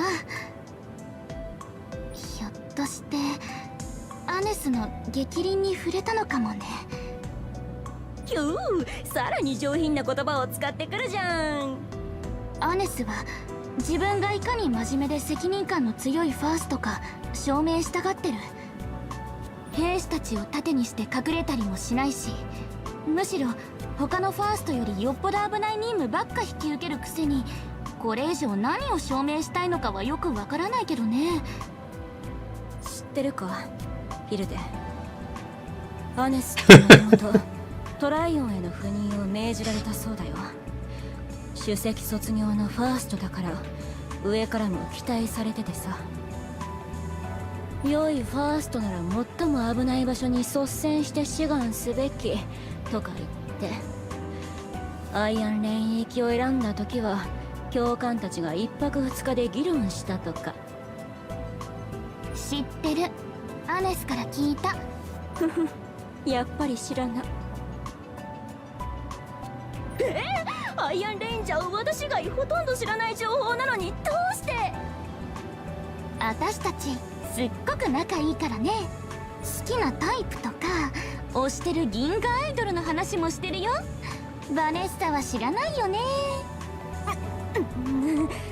同期そっちのけで自分たちばっかり楽しそうに。好きな相手ほどかえって近づきにくいもんだからね。だから悪く思わないで。先行ってるからゆっくり来ていいよ。何？そんな言い訳で納得できるとでも。こら待てヒル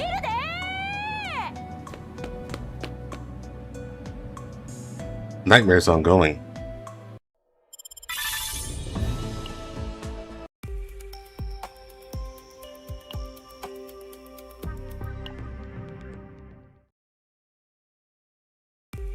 目標地点に侵入。インベーダーの密の状態は良好。よそ者が訪れた痕跡もなし。この深度のカオスならモンスターに襲われても十分に撃退できるはずだよ。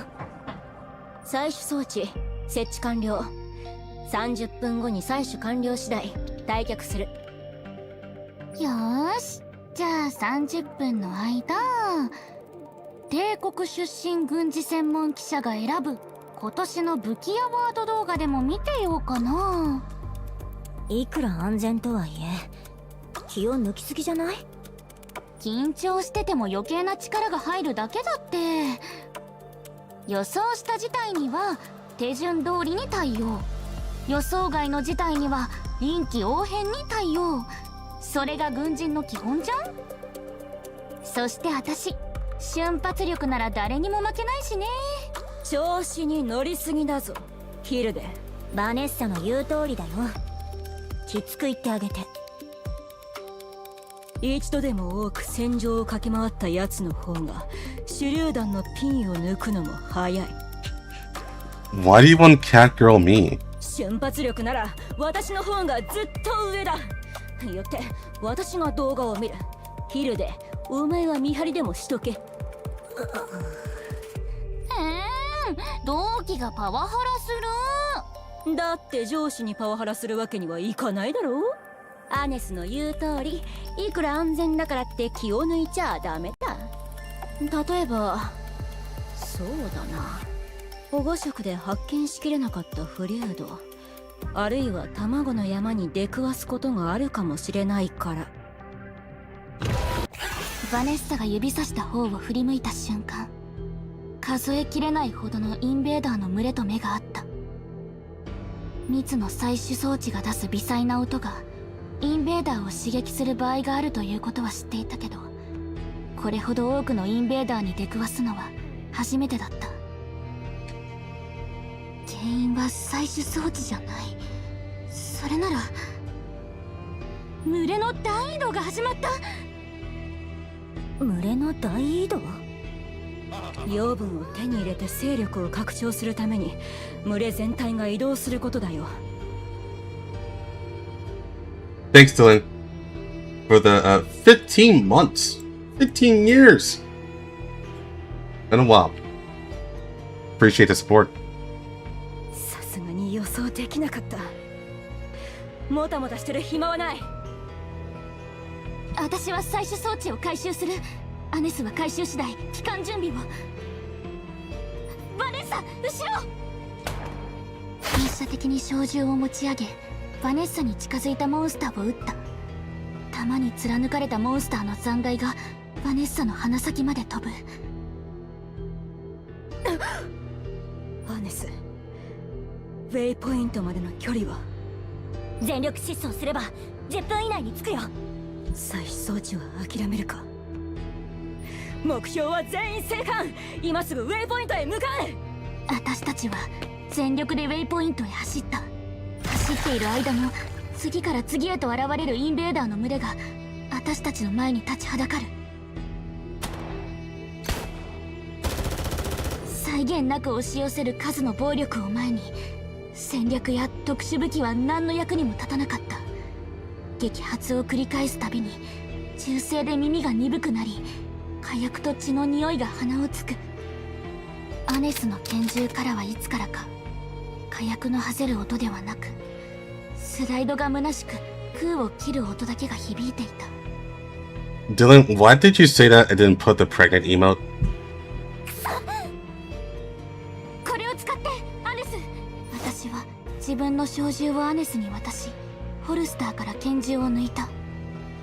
カオスではコンマ1秒以下の反応で生死が分かれるとか、連続2発でアネスの前にいるモンスターを倒すまでは自分の判断が正しいと信じていた。しかし弾け飛んだモンスターの肉片がスライドと薬室の間に挟まり、全ての計画がダメになった。全ての原因はモンスターにあった。完璧な軍人だった私は不幸な犠牲者となったのだ。違う、これはトラウマを受け入れたくない私が作り上げた嘘の記憶だ。 Nah, I just deal with them. It is triggering, but I just deal with them. He deserves it.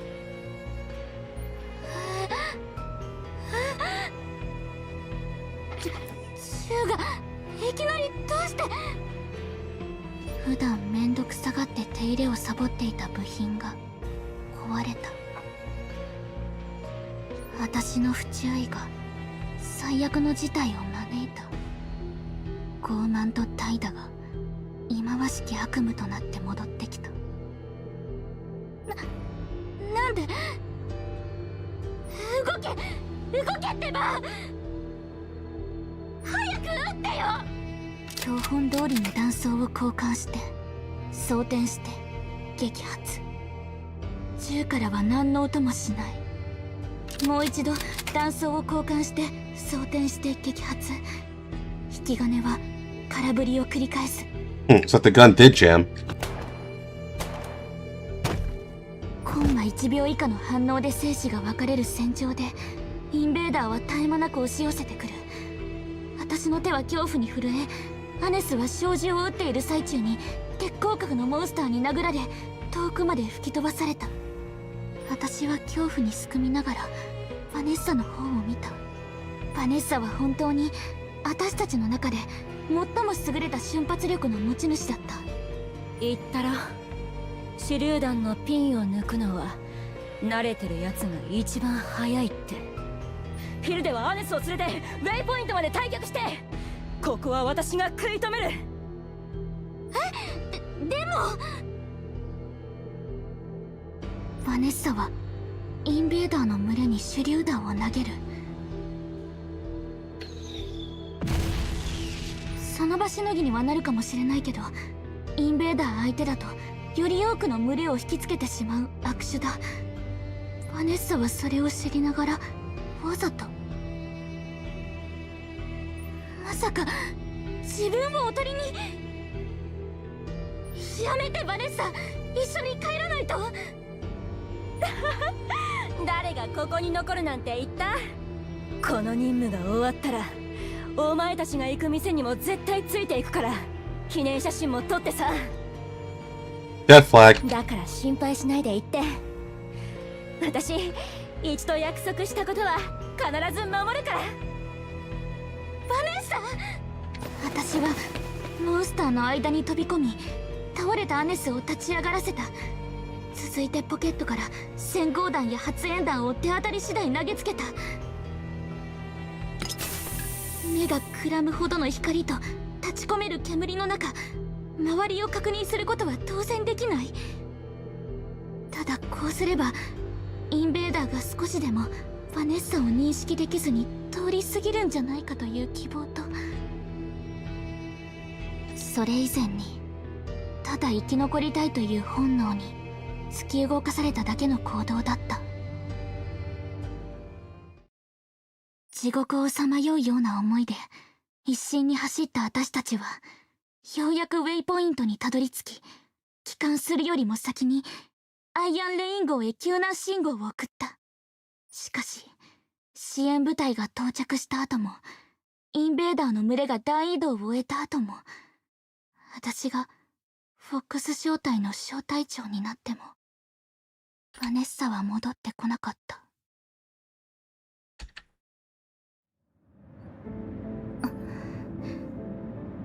軍人なら仲間が死ぬことは珍しくないよね。手短に話すよ。昔カオス任務中にインベーダーの群れに襲撃されたの。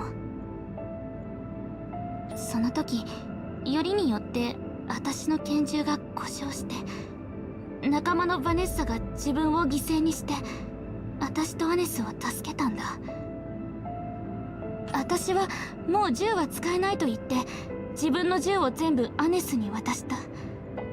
壊れた拳銃まであげるのはさすがに気が進まなかったけど、アネスが言ったんだ。私の分まで自分がアイアンレインの正義を守るって。そのためにはあの銃が必要だって。でもアネスはすぐにうちの担当から外されちゃった。小隊員の死に責任を取るべきとかなんとかでね。ヴァネッサは死に、アネスは離れた。そして銃はいつ壊れるかわからないという不安だけが私に残されたってわけ。笑えるよね。アネスはあの時私が渡した拳銃と当時の写真を持ってポットに乗った。これは何を意味すると思う？ Hilde leans against her bow and bends forward with a slight smile. It was a smile meant to bury a past she hadn't fully let go of. So, you've been carrying those memories with you all this time. 抽象的だね。間違ってはないから正解ってことにしてあげる。アネスはこの事件を境に完全に人が変わっちゃった。自分に何ができるか、何をすべきか、帝国の命令は何か、ずっとよくわからない独り言をつぶやいてた。そしていつからかアイアンレイン号からも姿を消してしまったんだ。 And you were the one chasing after her. 最後に見かけた時、目が普通じゃなかったんだよね。過去にとらわれて過ちを犯すなんてアホらしいじゃん。長生きしたいならどうにか乗り越えなきゃならないんだよ。まあ私はバッチリやり遂げたけどね。Hilde taps the upper limb of her bow with her index finger. Whether she hit the wrong spot or not, the bow falls into a collapsed form. Hilde, who had been leaning on it, immediately pinches forward. Are you sure you actually overcame it? 急にアニカが心配になってきたな。もう平気かな。アニカ、大丈夫？動けそう？ No, she's running away. なんだか頼りない援軍ね。本当に大丈夫？艦長。She still got us have a tight spot, though. それはそうだけど。Renault looked like she had something to say, but was swallowing it down. If those unspoken words had a question mark, it had likely formed at the very same point. If Ines and Hilde were close to each other, then Ines didn't run away. She actually... アネスは現場を離れるところまで計画していたのかもしれないわ。We're thinking the same thing. 艦長が何を考えているかくらい目を見ればわかるから。I can tell it just from your eyes. I stare at you all the time. それにポットの中からこんなものが見つかったの。Renault hands over a note. Unlike the pistol or the photo Hilde showed, the sleek black paper is stiff and pristine. This is white letters against a black background. Judging by the ink density and the pen pressure, it was written by a human hand. She reads, one by one in order, the letters that Ines must have left behind. A Protoss without memories is a being that is restrained. The moment memories form, they desire freedom. The power to transcend restraint and freedom ultimately lies within the Protoss. If you want to know, come to the place only we can reach, the heart of Discord. これは間違いなくアネスが艦長に残したメッセージよ。目的はわからないけれど目的地は確かね。 To the heart. A place only a Protoss can reach. Let's head to the Chaos Core.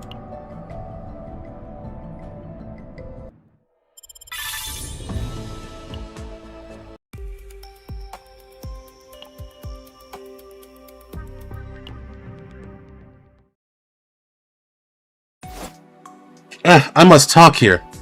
Several years ago. Hilde, first time on an invader honey harvesting mission, huh? Is this all the gear you're taking? Huh? He's surprised. Feel free to be amazed. It's the pinnacle of Iron Man military technology. Anna stared at the equipment in a daze. The plasma claymore, quantum response alarm, and honey concentration meter were all patented Iron Ring products. In an age of cutting-edge technology, why does a Proto still carry a simple gun? Because a Proto already has a far more powerful weapon built in. Weapons that breathe fire are strictly for agents. If a Protoss ever has to pick up a weapon like that, it means the battle's already lost. Still, it'd be nice to at least have a backup weapon just in case. Don't get me wrong, combat is an agent's job, not a Protoss mission. She went through the gear check while introducing each weapon and piece of equipment to Anis. So, what do you think? Think about what? Your first posting! What do you think? Iron Rain? It's surprising. It's even more military than I expected. It feels like the Academy mindset is just baked in here by default. Not everyone's like us, you know. Still, most people here seem pretty tightly disciplined. That's a compliment, right? A compliment? I guess so? Around here, being a true soldier is the highest honor. Even so, not everyone is like me or Vanessa. Plenty of people want nothing to do with the military. They watch movies, go on dates, or have picnics. The idol fandoms here are absolutely massive too. Idols? You know Uni, right? She's a huge fan of Tenebria. She even made a whole trip to SS Entity to catch a live concert. People actually make trips for things like that? Do you like any idols, Anis? Nope. Wow, that was decisive. I figured at least have one. If I had to pick one, I occasionally go to Tenebria's concerts, but not often enough to call myself a fan. I don't dislike music or concerts, but I've never really been drawn to them. They didn't really seem useful, so I stopped paying attention. Looking for practical value in music. You really are one of a kind, Anis. Do you like auto music, Hilda? Me? I'm not sure. Honestly, I'm in a similar boat. If there were 48 hours in a day, I'd listen. But as you can see, there's a lot to get done. That said, being too full of indifference means falling behind. So I'm planning to go on a concert with Vanessa and Uni soon. Vanessa absolutely loves idols. She says idols are the greatest remedy humanity has ever created, or something like that. She was so adamant that I figured I'd give in just this once. Anis looked at her steadily. You all get along very well. Vanessa is a great friend. I don't think there's anyone else that's as proud as she is to be a soldier. I see. I never met someone like that. Really? I always thought Protoss were the epitome of responsibility. We have rules set out for us, and all we do is follow them. We don't really choose things for ourselves or cherish them. There are plenty of Protoss who just obey without a second thought. But being a pro is an extreme job. Your death could come at any moment. If you start thinking about all that, your head might just explode. Time almost flies when you're chatting. Alright, inspection done. Why don't we treat ourselves to a sweet little break before a sortie? It's good to eat a solid meal before a sortie. Honey harvesting missions have especially short rest windows. She handed out instant coffee, ration hardtack, snacks, a chocolate bar, and some candy. Anis accepted them without a complaint. Thanks! Normally, a special meal will be served around this time. But we've been so busy that we haven't been able to give you a proper welcome. I'd like congratulations on joining Firefox team, Anis. Once this mission is finished, I'll fix that. Is it really okay for me to tag along? What are you talking about? You're a core asset to Firefox team. Well, to Fireteam Fox. Alright. These crackers are good. Those aren't crackers, they're hardtack. Have you had them before? The Empire's combat rations come in a much more streamlined form. Huh, fair enough. Iron Ring's a bit old-fashioned compared to the Empire. Anna's polished off not only the hardtack, but also the star-shaped candy, instant coffee, and chocolate bar without hesitation. How did you end up all the way out here with the rough and tumble Iron Ring, Ennis? We have higher casualty rates and Protoss performance scores are noticeably lower on missions. Protoss like you usually have no reason to come here. Did you fail out of the academy and come here to make up for it? No, nothing like that. I volunteered. Ennis, you don't have to make excuses. It's an open secret that Iron Ring is a post for washed-up veterans and a dumping ground for Protoss Academy washouts. Not that I give you a hard time for your grades. You're the most evaded pros I've ever seen. I graduated top of my class. Impressive, huh? What'd you say? I graduated top of my class. I was originally on standby for assignment to Treon, but I requested to be transferred to Iron Ring. You're kidding, right? There's no reason to pass up a cushy Protoss like Treon to come here. Protoss are responsible for protecting the galaxy from chaos. It's only logical that the more capable a Protoss is, the more dangerous the area they're sent to. That's what we're taught at the Academy. Wow. Straight out of the Academy textbook, and you actually followed through on it too? If I were you, I had gone straight to Treon and stayed flat on my back until retirement. The survival rate of an entire unit depends on what a Protoss does. So it's only right that the most capable Protoss goes to the most difficult and dangerous place. With great power comes great responsibility. Hold on, you can't just drop a legendary line like that so casually. Saying things like that and great power might just be followed by even greater problems. Though I don't think that'll happen to you, Ennis.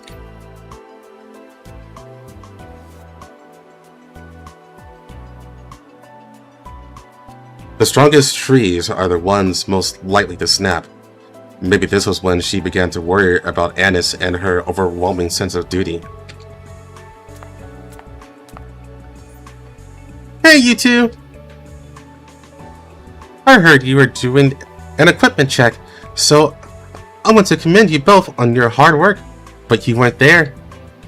I got worried you'd been dragged off to dig ditches somewhere, but here you are, just kicking back, doing nothing. Doing nothing? What are you talking about? I was creating a bond of camaraderie thicker than honey. There's some hardtack left. Want some? I'm sick of hardtack and candy. Once this mission's done, I'm heading to a fancy seafood restaurant and ordering fish. Annis, this is your first time harvesting invader honey, right? I've done simulation training at the academy before. Real combat is totally different from those tame classroom lessons. The manual is just a reference. Real combat means reinterpreting that reference every single time. Never forget that danger can come from anywhere, at any time. Vanessa, Annis is leading from here on out. Then let's call this a mission briefing from somewhere with field experience. Somehow, I feel like Raw managed just fine without me. What are you talking about?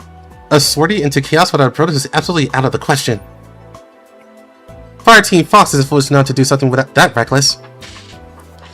That's just my way of saying that I trust you all. Oh. Trusting us already? Is this the power of Protoss? Well, gear inspection is done. It won't exactly be a tough mission either, so let's get moving. Alright. We need a toast before the sortie. Everyone, raise your cups. Melissa held up her coffee cup as Hilda raises hers as well. Anna's watched and reflexively picked up her coffee cup as well. I'll do the toast. To a safe and flawless invader honey harvest. And To Anis's sense of duty, may she forever be a model for all pros to follow. The nightmare is ongoing.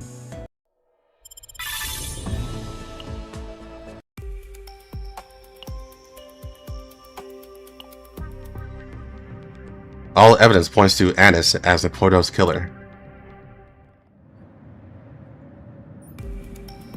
The agents who have finished their investigation gather in front of the emergency escape capsule.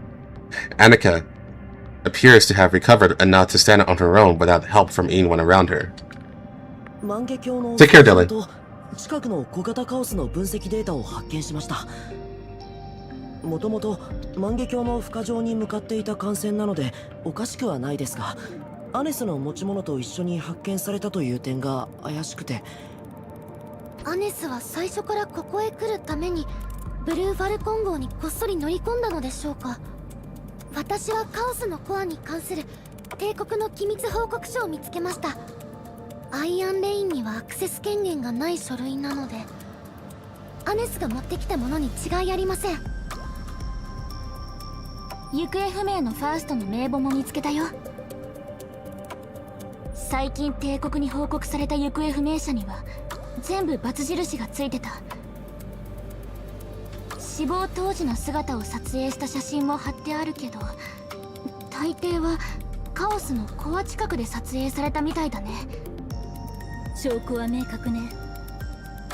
アネスはおそらくカオスのコア付近に移動したのでしょう。もしそこにいないとしても、カオスのコアを浄化すれば視野が確保されて追跡を続行できるわ。小型カオスだし、浄化自体は問題ないはず。そうよね、艦長。Purifying the chaos and ascertaining Anis's identity are the top priorities. However, we need to be careful about engaging Anis in a direct confrontation. さっきのような戦闘になったら全滅だものね。時間を稼げばアイアンレイン号からバックアップが来る。私たちは機動性重視で、あくまでも偵察のために迅速に動くわ。余裕ぶってアネスを取り逃がせばさらに大きな問題に発展しかねない。みんな気を引き締めることね。はいはい。足手まといにはならないようにするわ。バッファロー破壊工作班たるもの、爆弾の一つや二つはお見舞いしないとね。最強のフォックス正体がお供します。インベーダーなら任せて。どんなモンスターでも完璧に攻略してみせるから。今回は誰も死なないといいんだけど。I mean, someone did already. I don't know why you're saying that now. この湿度、この空気。Ash died pretty fucking hard. ビビッときた。あと3歩で隠れてた敵がジャジャーンって出てくるよ。本当ですか？でもまだ何も。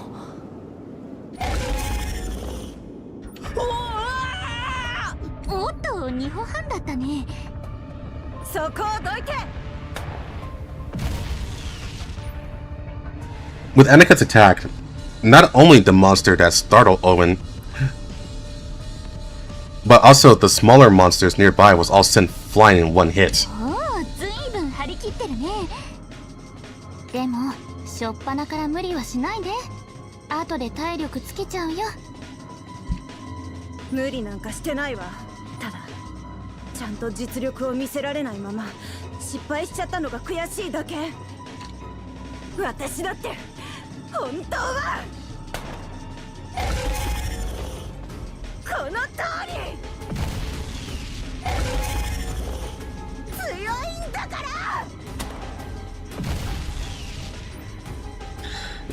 Every time Annika swings her weapon, monsters are swept away in an explosion.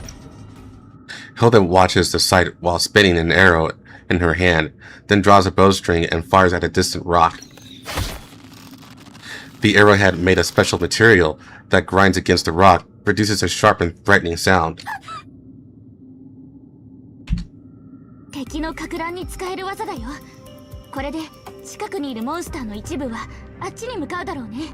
あと興奮してる仲間の注意喚起にも効果抜群かな。アニカ。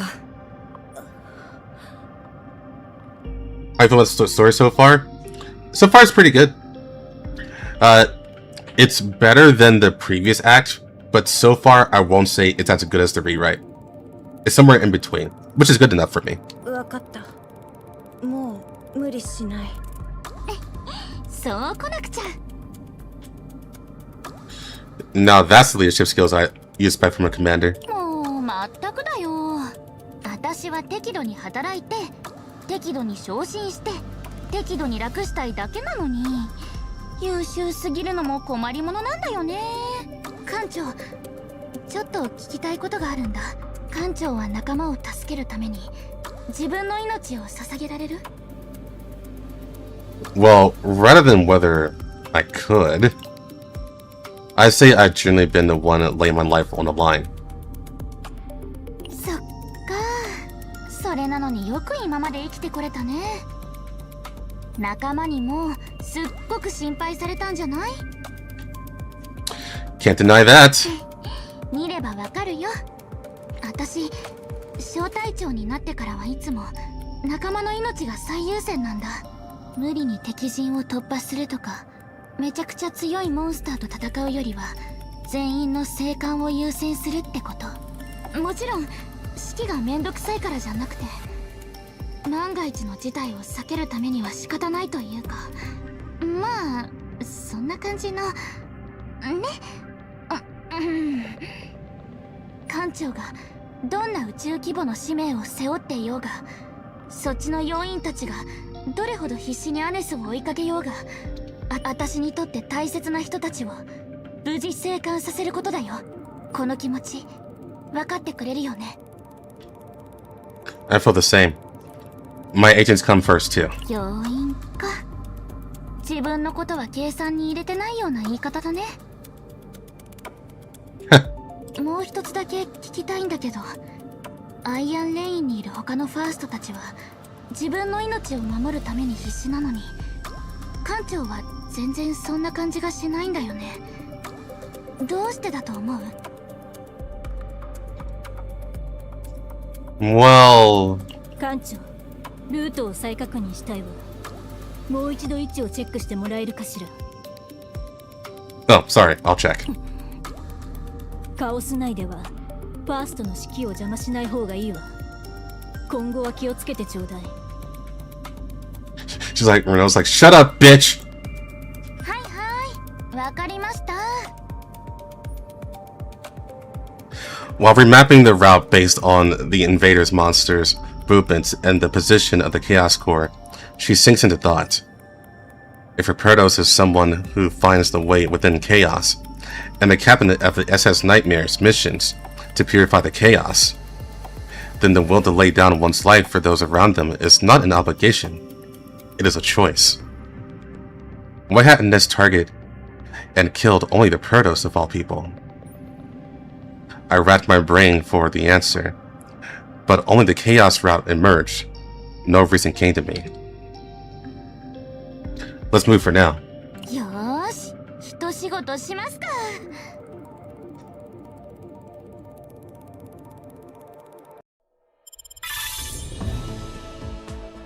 My days, Act 3. Yeah, Act 3 wasn't great.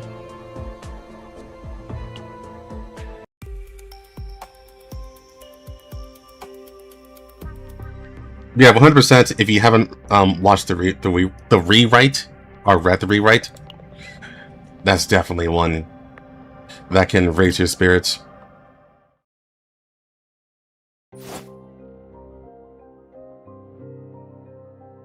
Hilde, I get that the SS Nightmare agents are outsiders, but aren't you being a little too accommodating? We're the only ones setting up camp. If you keep being nice, they'll start thinking we'll always do it. It's fine. I was one who suggested it. It's our first joint mission after all. I figured we could show them a little hospitality. In exchange, I'm going to ask the SS Nightmare agents to do some scouting tomorrow. What do you think? That's like an even trade out of duties. When it came time to rest, Fireteam Fox took charge of the camp setup. The SS Nightmare agents offered to help, but were turned down. It was a matter of honor to Iron Rain. Going to base camp is Iron Rain's pride and joy. There's no way we're handing this sacred duty over to people of the Empire. Hilde, you can just say you wanted to set up the camp yourself. Everyone knows you're a camping fanatic. Don't get the wrong idea, it's simply out of necessity. Any real Iron Rain agent should be more well-versed in a situation like this than anyone. Better to let the more experienced handle it. Then you can do it all by yourself, Hilde. Set the traps, pitch the tents. No way. The leader of Buffalo Bomb Squad is going to help me, right? I'll decide after I see what the leader of Fire Team Fox does. Annika, this is the perfect chance to show those folks from the Empire what Iron Rain is made of. What to do it anyway, so let's just get over with. Uni and I will check out the surrounding area and then set up the alarm system. Annika and Janet, you two set up the defensive perimeter. Fine, alright. Not like anyone can stop you. Great, then everyone split up.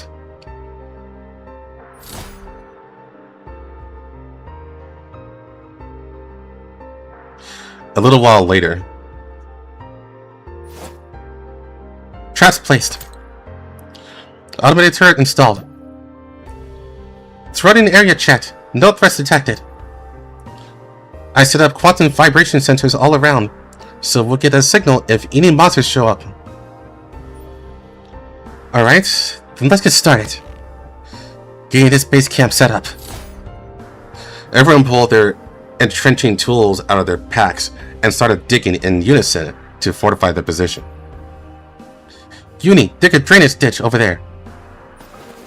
Yes, ma'am, leave it to me. Janet, check for any weeds or mushroom spores just in case.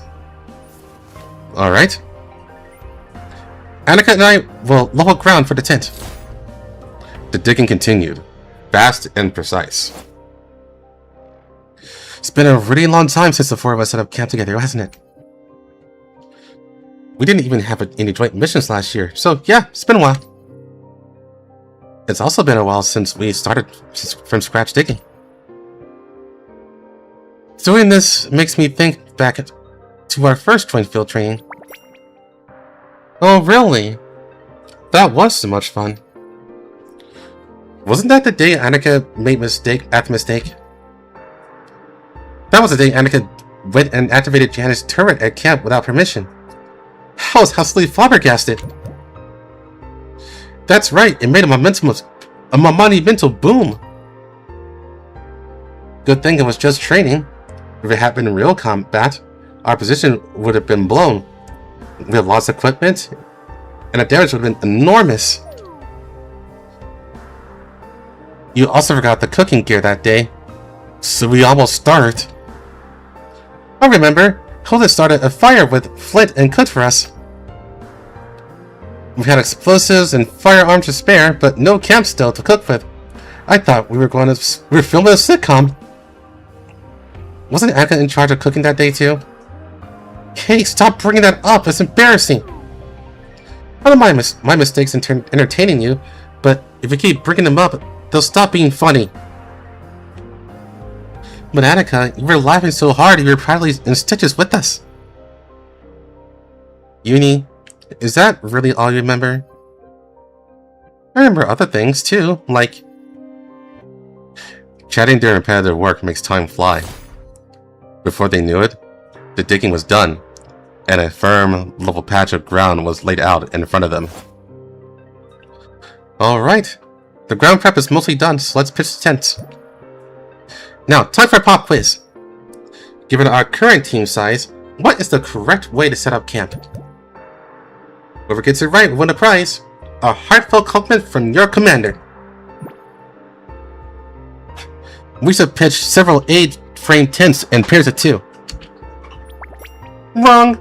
That would scatter our fighting strength and then mercy, wouldn't it? So, what's your answer, Annika? If I give you my answer, it'd be so perfect it wouldn't be any fun, so I'll pass the honor to Janet. 2 large pentagon tents and 1 T-shaped tent for storage should be enough. 1 pentagon tent is for the SS Nightmare agents, the other for us. Then we store the key equipment in a T-shaped tent connected to ours so we can keep an eye on it. Ding ding ding, that's correct! Exactly what I expected from the Iron Reign's finest turret specialist, Janet. Next. There's more? If we're pitching tents anyway, doing it the regular way would be boring.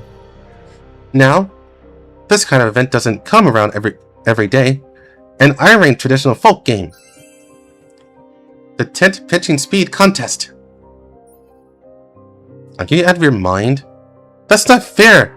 Nobody here can beat you. You want fair? Then I'll pitch a tent with just 1 hand this time. I'll still win, of course. Hilda, you're way too confident. I think it's time to take you down a peg. Pitching a tent is way easier than setting up a turret. I'm in. What about you, Uni? Sounds like fun. Alright, then Annika and Janet are Team A, Uni and I are Team B. Losing team pulls early morning watch. I'll flip this coin, and when it hits the ground, we'll start.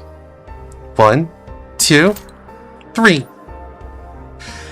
The moment the spinning coin hits the ground, all 4 of them took off running as if racing at each other. The contest began.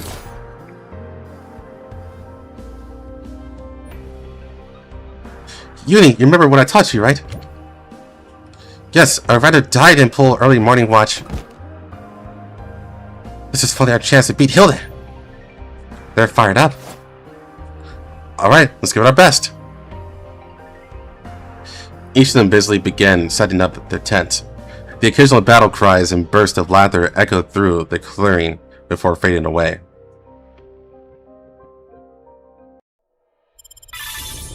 Alright. That was a waste of time.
作成の時はすごいと思っても、ああいうところを見るとどうも頼りないのよね。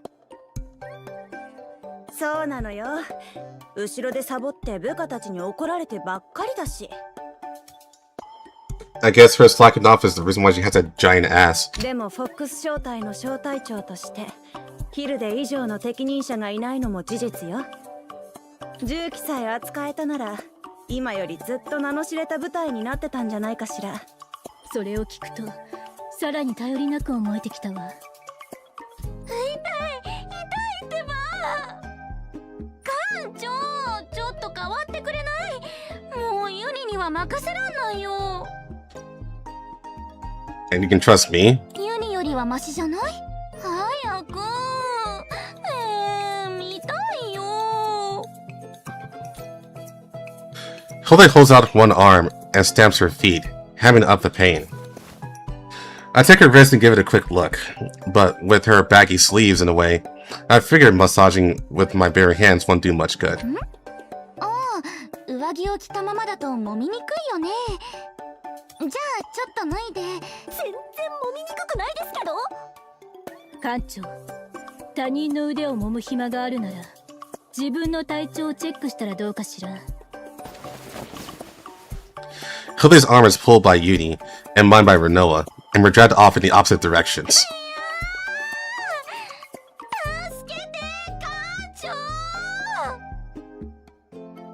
I don't really mind, but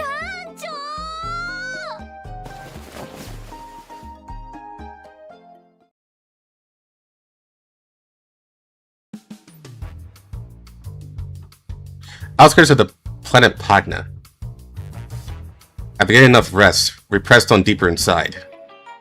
Hilda showed off her brilliant archery as if her earlier complaints about the pain had all but an act. And they probably were. Renoa, Annika, and the other agents also stayed in good shape as they continued fighting. この調子で進んでいくとね、じゃじゃーん、巨大な難関の登場。 A colossal pit blocks the path of what had seemed like an unstoppable march. みんな、群れの君主って知ってる？ You know what a Brute Lord is? Yeah, I do. They're the Zerg. And if they're actually here, you'll be fucking dead. 最も巨大なインベーダーモンスターの一種で、建物や戦艦に匹敵する個体ね。正解。さすがナイトメア号の副艦長。それじゃあ、群れの君主に出会った場合の対処法は？内側にインベーダーの群れがいる可能性があり、全面対決は戦力の損失につながりかねない。できるだけ慎重に行動するのがセオリーよ。今の戦力で勝てなくはないけれど、アネスと対峙する場合を考えると避けて通った方が無難でしょう。やっぱりそうなんだ。そう言うと思ったよ。予想通りだね。オリジナルの対応策でもあるのかしら。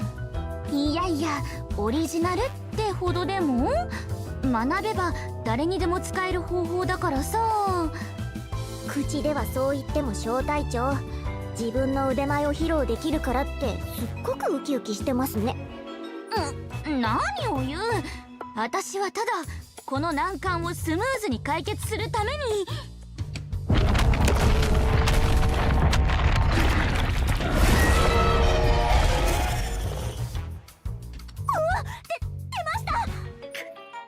さっきも言った通り、全面対決は避けるべきよ。分かってるわね。そりゃあもちろん心配いらないよ。さて、この特殊な矢を奴の嗅覚器官が集中している顔面部に。 Hilda swiftly grabs an arrow and draws the bowstring in one fluid motion. A satisfied smile plays at the corners of her lips. 発射する。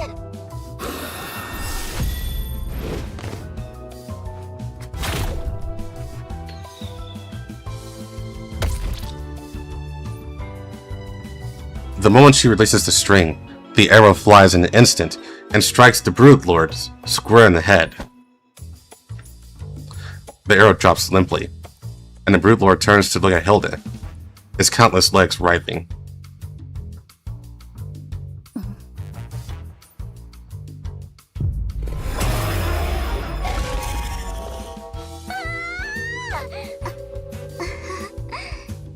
Yuni, ごめんね。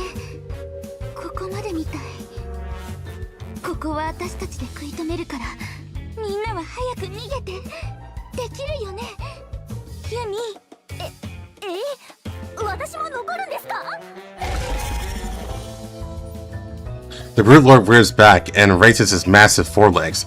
If it comes crashing down like this, even if the attack itself is dodged, the formation could be disrupted and all agents could be thrown into disarray. 油断させておいて、さっきの矢とセットの仕込みをもう一回。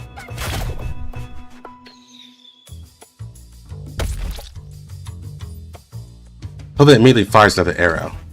This time the arrow strikes not the Brood Lord's head, but a distant cloud in the sky. The longer the arrow hangs in the air, the more vividly its whistling can be heard. 矢がすごく遠くに飛んでいってしまいましたけど。どうしましょう。今からでも逃げた方が。安心して、これで終わりだから。あの矢はおとりなんだ。おとりですか？ The Brute Lord turns its head to follow the arrow's trajectory, then wheels his entire body towards where the arrow landed. Then it rubs its forelegs together near his head, licking its mandibles in anticipation.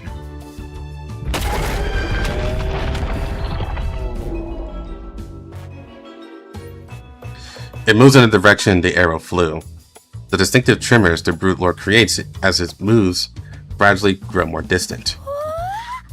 どういうことですか？あんな巨大なモンスターを意のままに操るなんて初めて見ましたよ。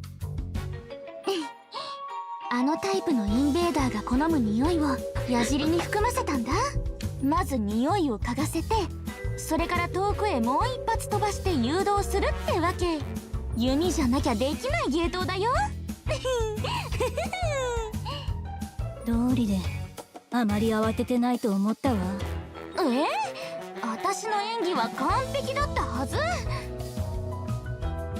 え館長はびっくりしたでしょ。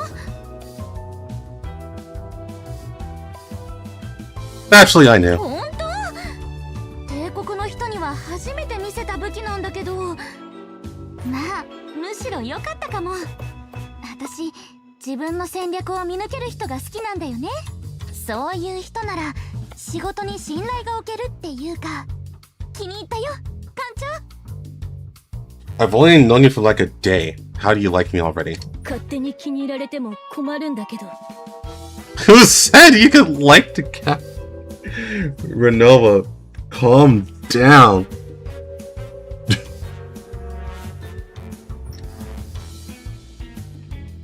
Hule walks away, leaving Renoa staring after her with displeasure. Her slender waist moves flexibly beneath the folding bow she has equipped on her jacket. Her retreating figure, like a fox swishing its tail to throw the battlefield into disarray, reminds one once more of where she belongs. .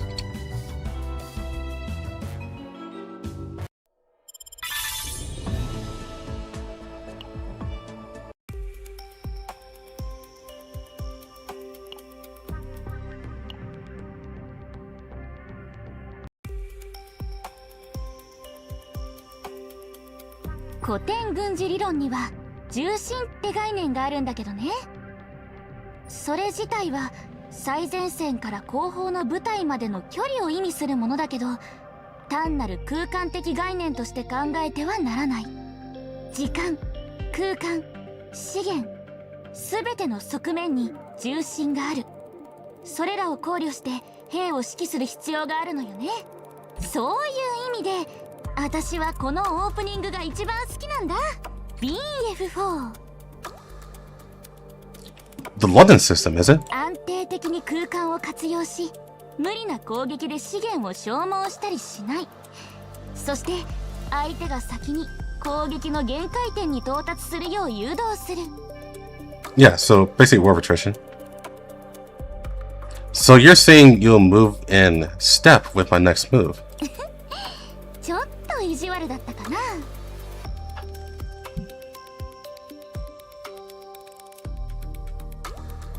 It's like I need to push hard. 相変わらず無茶をするね。よっぽどの攻撃じゃなきゃ突破できないよ。頑張って。 I played chess with Hilda while we made our way to the destination. No pieces needed. We pictured the chessboard in our heads and called out each piece's moves aloud. こないだステラファミリアにあったんだよね。白の駒みたいに真っ白なホワイトアルタイルだったよ。勇ましくて誇り高い義足って感じで、館長は黒の駒だからブラックスピカかな。目的のためなら手段を選ばない。生粋の悪党。自分の命を投じても相手の首を取り、報酬をむしり取るのが彼らのやり方とか。館長はどう思う？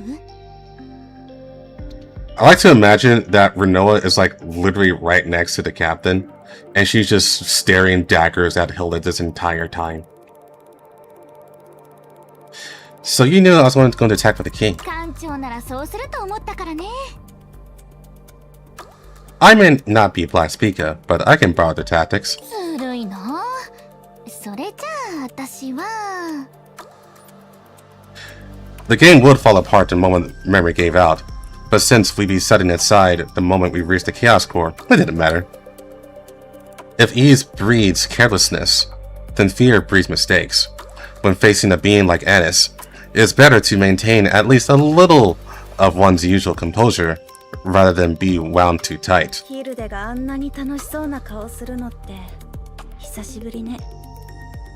アニカさんもよくヒルデさんと対局してませんでしたっけ？時々武器庫で一緒にいるのを見かけましたが。まあそうだけど、いつもはのらりくらりサボってるようでも本当は好奇心旺盛なやつなの。一度ハマったら何日も徹夜で掘り下げて完璧な攻略を見つける。私と遊ぶのはもう飽きたってことね。あんなに世話焼かせておいて。アニカ、ずっといじけてるなんてお前らしくない。私に言えたことじゃないが、こんな時こそ普段通りにした方がいいだろ。ジャネット、確かにこのままじゃ武器も満足に震えないまま倒れちゃうかもね。よし、元気出しますか。艦長、私とも対戦してちょうだい。二人同時くらい。艦長なら余裕でしょ。Annika? Never tried. なになに？実は羨ましかった？それともアニカも艦長に興味が湧いたとか？私はもともとヒルデよりは艦長みたいなタイプと馬が合うの。ひどい。艦長、二人がかりだからって手加減しないから覚悟してよね。まったく聞いてあきれるわ。She's like, what the fuck? ヒルデ、アニカ、まずは前方のキノコを調査してもらえるかしら。キノコ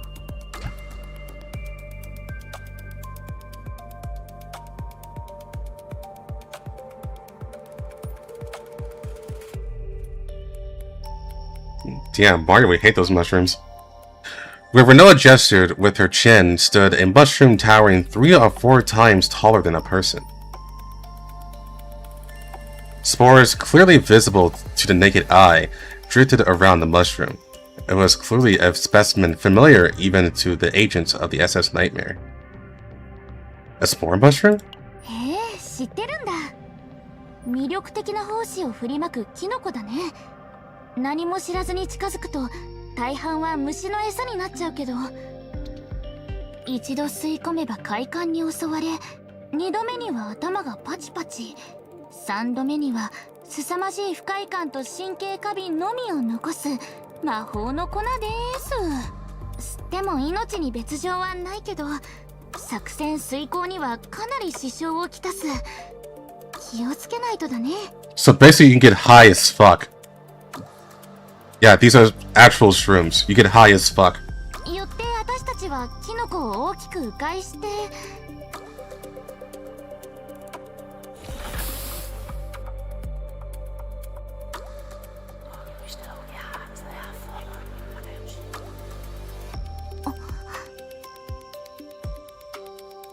どうしたの？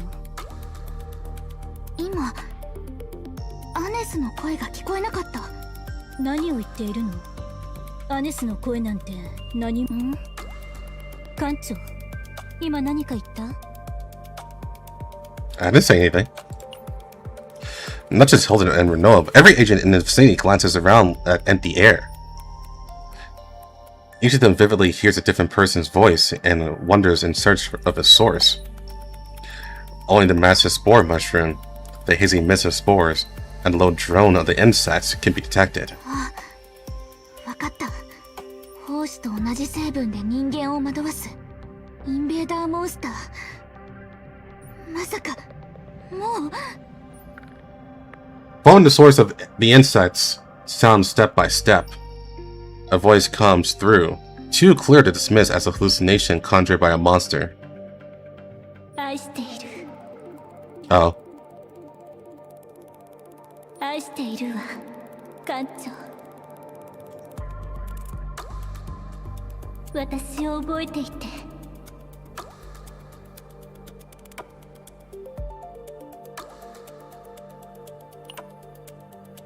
The voice soon takes shape, and the shape throws my senses off. Instinctively, a hand comes around the watch hanging from my neck. It is the unique link between the voice's owner and me. It felt like it would hold the key to this situation. With the other hand, an arm reaches out towards the owner of the voice. Fingertips brush against hair. Looking closely, it isn't ash gray. It's a black tinge with violet. 艦長、このモンスターは幻覚と幻聴で人間を惑わすんだ。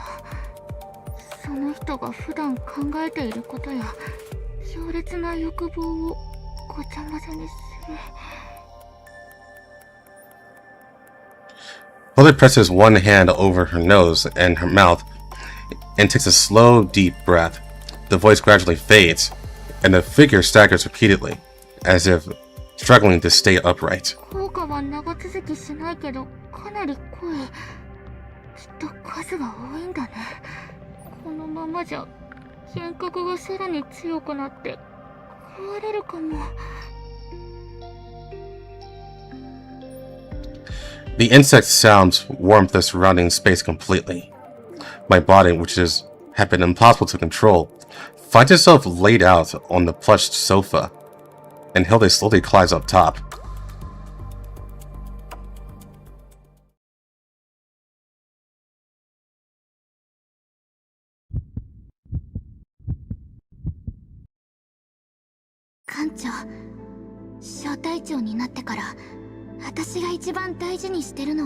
What is going on?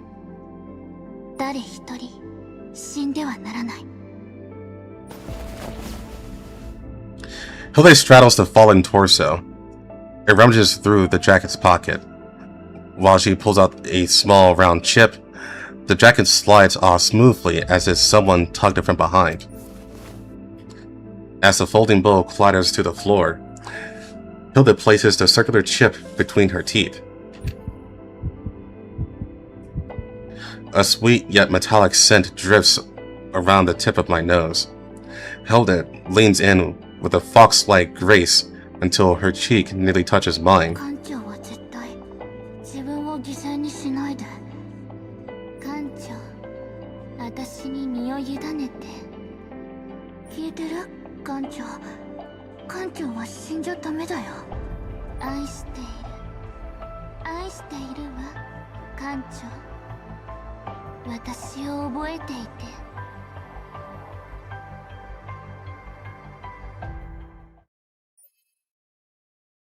Hilde's voice splits in two. Not just Hilde. The surrounding Serenity splits in half as well, drifting apart to the left and right. I felt it in my my headset too. Two different voices. So that's definitely pre-planned. One, Hilde dissolves into smoke and vanishes, while the other spits out the chip she had been holding in her mouth. 幻覚治療キットだよ。手で開けてもいいけど、硬すぎるから噛みちぎるのが一番早いんだよね。ところで、私の服と弓は。ヒルで、私にも。はあ、やっぱりあんただったのね、アニカ。ほら、しっかりして。ここで虫の餌になるわけにはいかないでしょ。When Hilde holds the treatment kit up to Annika's nose, the vacant eyes regain their focus. あれ？確かさっきまで。When Annika comes to her senses, Hilde uses the treatment kit on the other agents. The agents quickly regain their composure and return to their original formation. Among them, Renoa. 確かさっきまで艦長と。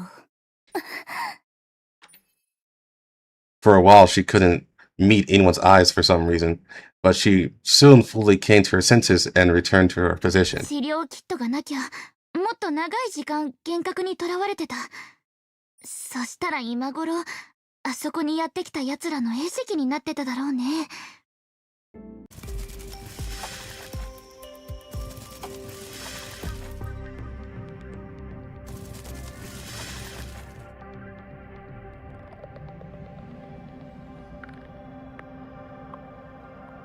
Turning in the direction Hilde points with the tip of her arrowhead, a pack of invader monsters with a distinctive appearance comes into view.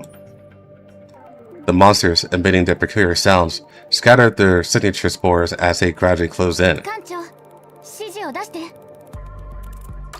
Don't push them recklessly. Use the space to fight. 了解。さーて弓の目今がチャンス。今がチャンス。さーて隙をついてこうやっていつでもいける。これでいいかしら。待機戦術切る。散りなさい。はあ。すべてぶち込んでやります。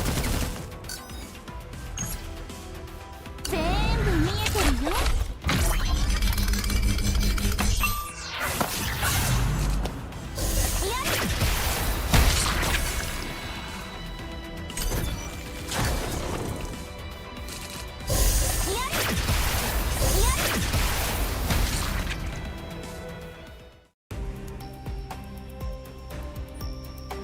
When monsters were defeated, the spores scattered completely, like smoke dissolving into the air. Our sense of direction quickly returned to normal, and a distance to the Chaos Core could be gauged perfectly. どう艦長。 We're not far from the deepest point now. よかった。じゃあどんどん行こっか。ところで艦長、さっきどんな幻覚を見たのかな。That's... 私はね、最初はアネス、次はバネッサ、最後には艦長を見たんだ。だからおあいこってことでいいよね。 Even?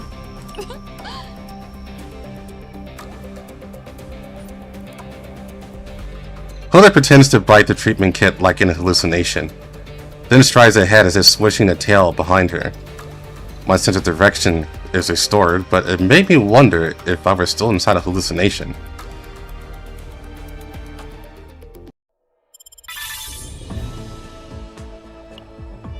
Yeah, so basically she actually did try to...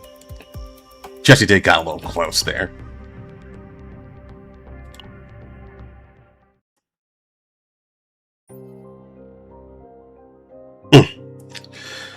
There's something mysterious about this place.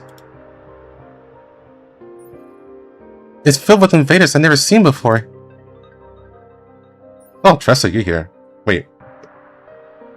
Well, I guess they never actually specified who was here. Well, actually, yes, they did. During the roll call. Okay, Tressa's here. I guess. The whole area feels like a treasure trove. Hey, everyone, stay sharp.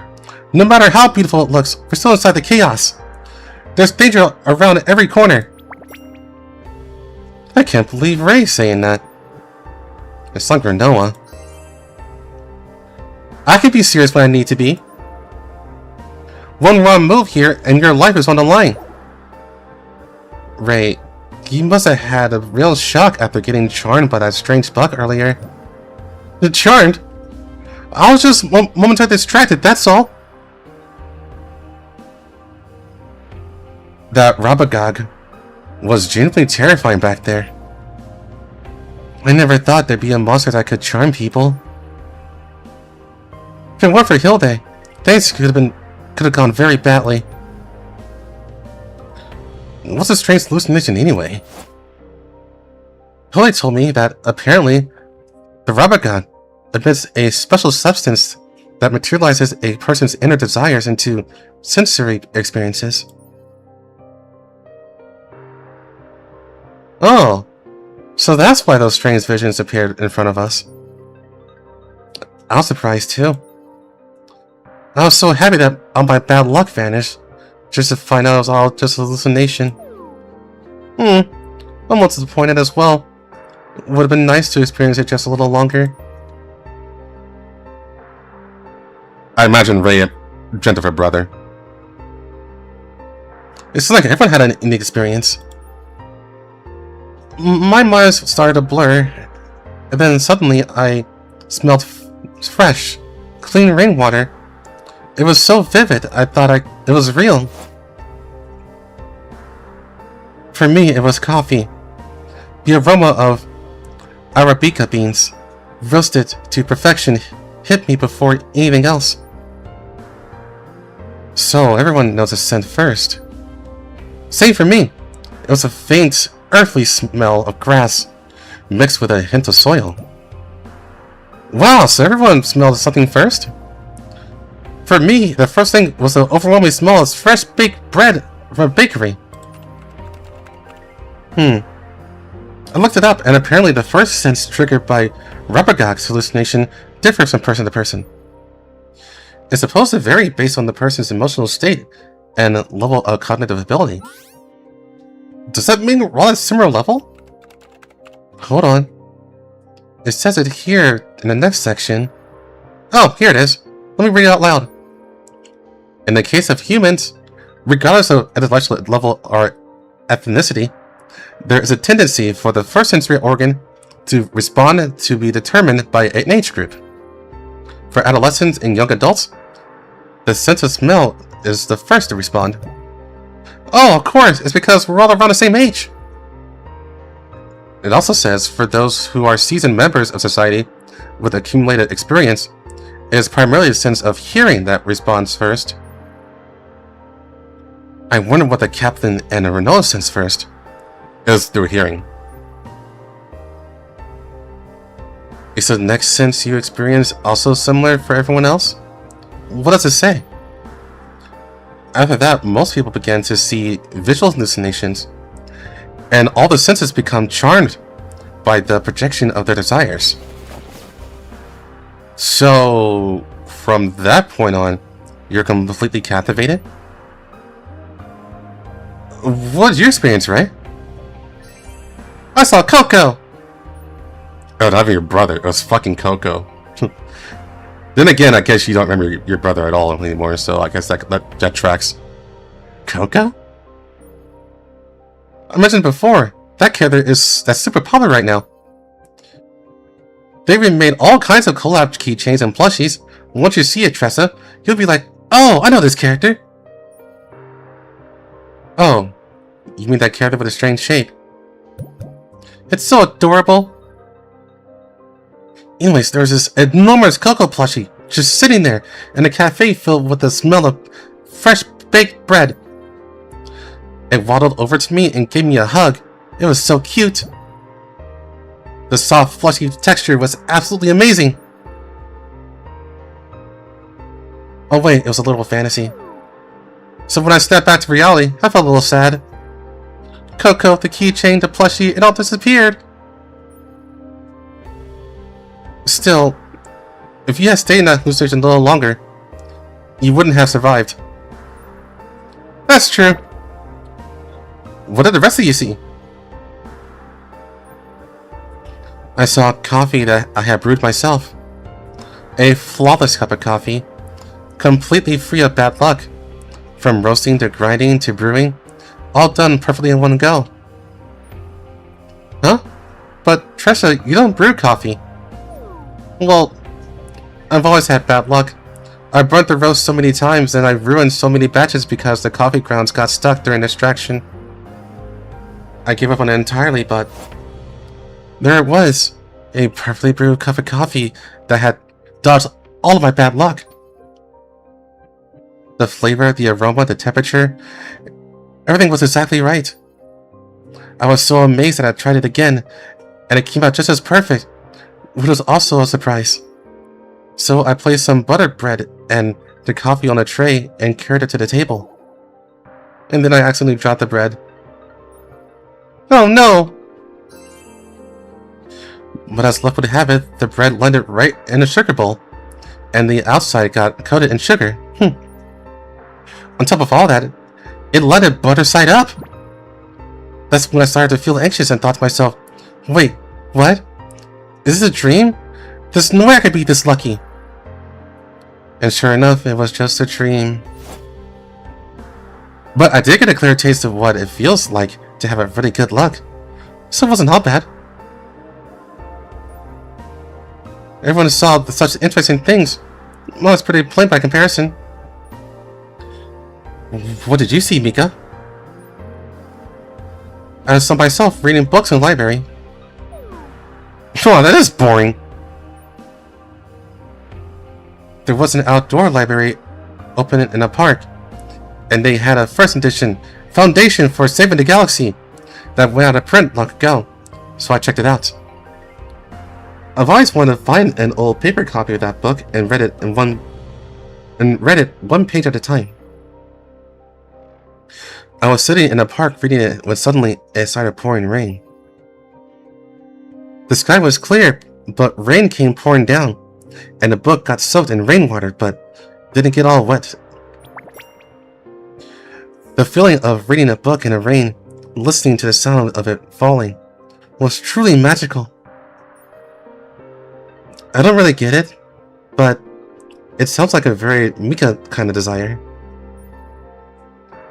It was also fascinating how the things projected differed from person to person. How about you, Owen? Mine was nothing special, just like Mika. I just saw someone cheerfully whistling while trimming trees and flowers in the garden. Who was that? Oh, don't tell me. Was your first love, Owen? It was my late father. Oh. He saw me and told me all kinds of things. He seemed worried, but I told him there was nothing to worry about, thanks to my companions. Well, it was the kind of conversation we've always had, so it wasn't anything particularly special. I'm sorry, I shouldn't have asked. I was just... Oh no, I'm fine, really. It was a hallucination, but I could still hear my father's voice. I even got some good advice. What kind of advice? Always trust and rely on your companions. That's wonderful advice. There wasn't a single bad experience. I wonder if there's any way to have only good experiences like that. Like distracting just a hallucinogenic effect on Repagog and experiencing it on its own. Oh, look here! There's more information written about the hallucinogenic effect. Frequent exposure to Repagog hallucinations causes one to lose their sense of reality, experience mania, and become obsessively addicted to Repagog's hallucinogenic substances. As a result, all biochemicals and medical testing, distribution, and sales are now prohibited. I'm never doing that again. Yeah, neither will I. I think enjoying this kind of thing in a dream is probably the best. Safe, natural, and familiar. The next vacation? I'm just going to sleep the whole time.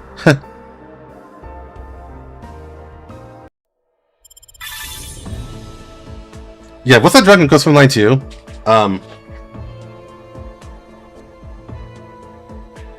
What was it called? It was the one in Florence's events, but I can't remember anymore. It's been a while since it was brought up. What was it called?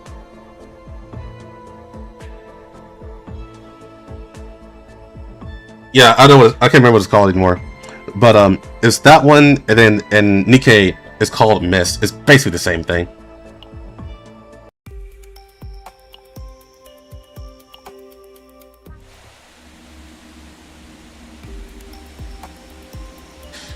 Then I'll nominate the Chaos Core. Approaching the Chaos Core, the analyzed data is transmitted to the SS Nightmare. A precise and powerful burst of energy fires from the SS Nightmare's Chaos Annihilation Cannon. A thunderous roar and a sandstorm sweep through the area. Yet even that feels like a pleasant breeze. こんなに簡単にコアを破壊するなんてやっぱナイトメア号だね。すごく心配だったけどよかった。Were you afraid we failed to purify the chaos? それよりはね、ポットで見つかったファーストのリスト覚えてる？ You said it had the names of the missing Protoss on it. そう。始末完了と言わんばかりにバツ印をつけて、死亡時の写真も貼ってあった。たった一人、艦長を除いてね。Me? アネスの次のターゲットはおそらく艦長だよ。何らかの理由で退却したか、それとも他の罠があるかはまだわからない。でも確かなのは一息つくくらいの時間は稼げたってことだね。十分に体制を整えてから追跡を続行しよう、艦長。 Don't take too long to relax. You understand?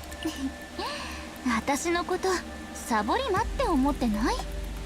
私はただずっと緊張してたんだよ。艦長が死ぬかもって。 You were worried? 結構気に入ったからね。似てるところも違うところもあって、こんなに話が通じる人は久しぶりだったし。 Yeah, I tend to do that a lot, actually. だからあえて教えなかった。仲間のために命を捧げられるかって聞いたの覚えてる？狙われてると知ったら艦長は自分の命を懸けてでもアネスを捕まえようとしたでしょ。今もどうすればアネスをおびき出せるか考えてる。違う？ほら、図星だね。 Don't worry. I'll survive to the end. I'll survive. And without fail, with you.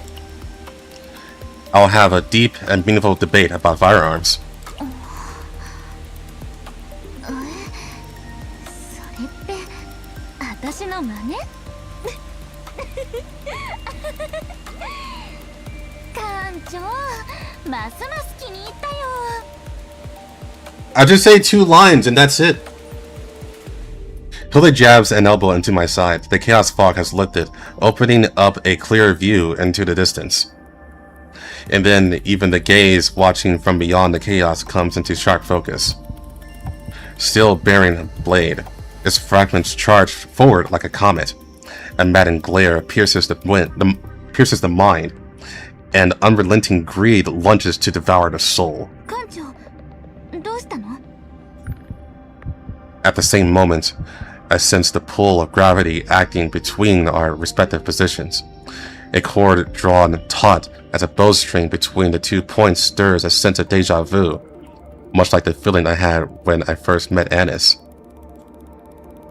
Something's coming. 何が？どこから？見てください！すごい宝石の山ですよ！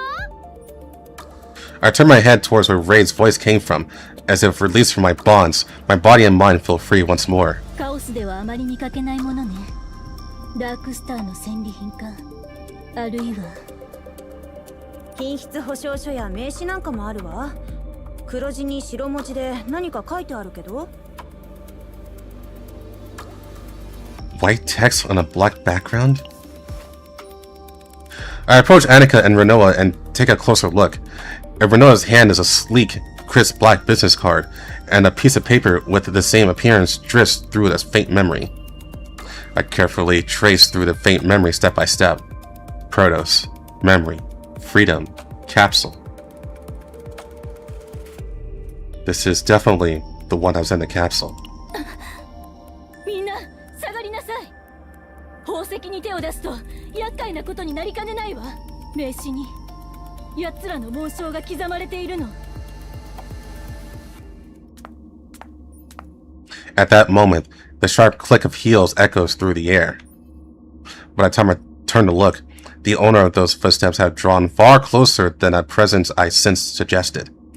The gait both stealthy and alluring, and the nonchalant smile was serene. While Annika and Hilde exchanged glances as if to ask whether the other knew who this person was, Renoa held her breath and glared at the woman. 私のお気に入りはここにあったのね。 God damn!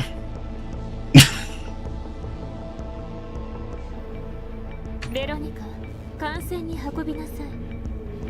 向こうとは私が直接話をつけるわ。ステラファミリアの中でも報酬さえ払えば手段を選ばず依頼を達成する集団。ブラックスピカの団長が直々にお出ましとは珍しいこともあるのね。自己紹介もまだなのに光栄と言うべきかしら。アラベラよ、以後お見知りおきよ。武器を置いて止まりなさい。じゃないと撃つわ。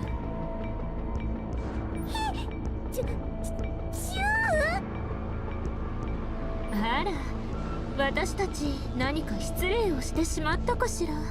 むしろお礼を言いに来たのよ。なくした宝石を見つけてくれた恩人たちにね。うちの艦船でお茶でもどうかしら。団長、私動いてもいいんですか？もちろんよ。向こうはどうせ私たちを撃てないわ。動くなと言ったはずよ。私たちは帝国で指名手配中の連続殺人犯を追っているわ。ここは殺人犯と関わりの深い場所である分、関係者は徹底的に調査する必要がある。それがブラックスピカならなおさらね。あら、それはちょっと悲しいわね。疑われるのはもう慣れっこだけれど。To be completely honest, she looks like she's wearing something that she just got out of bed with. どうすれば私たちを信じてくれるのかしら。As Arabella tilts her head slightly, I meet the gaze of her gently curved eyes. Arabella traces the tip of her index finger along her cheek and continues. あなたたちの探してる連続殺人犯の名前はアネス。そうでしょ。Did you know? 闇の中で起きる犯罪なら私が知らないものはないわ。先ほども言った通り、私は宝石を見つけてくれたお礼をしたいだけよ。だからあなたたちにアネスに関する情報を You want to be the あげましょう。どうかしら。With the chaos fog lifted, the view stretches wide and clear, yet a deep shadow falls across Arabella's eyes. As the gaze beneath that shadow flashes with an unsettling brilliance, Hilda shrinks back. 気をつけて、艦長。あいつ、嫌な感じがする。Be careful, Captain. Her tits are way too huge. 別に断ってもらっても構わないわ。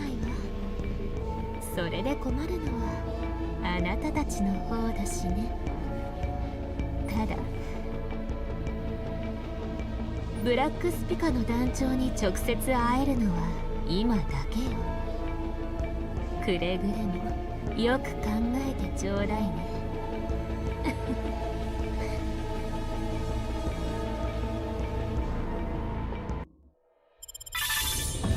So that's the last chapter, wasn't it?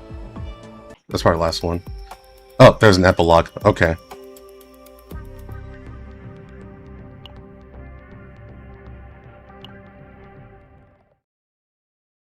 星の祝福を授かった始祖がいた。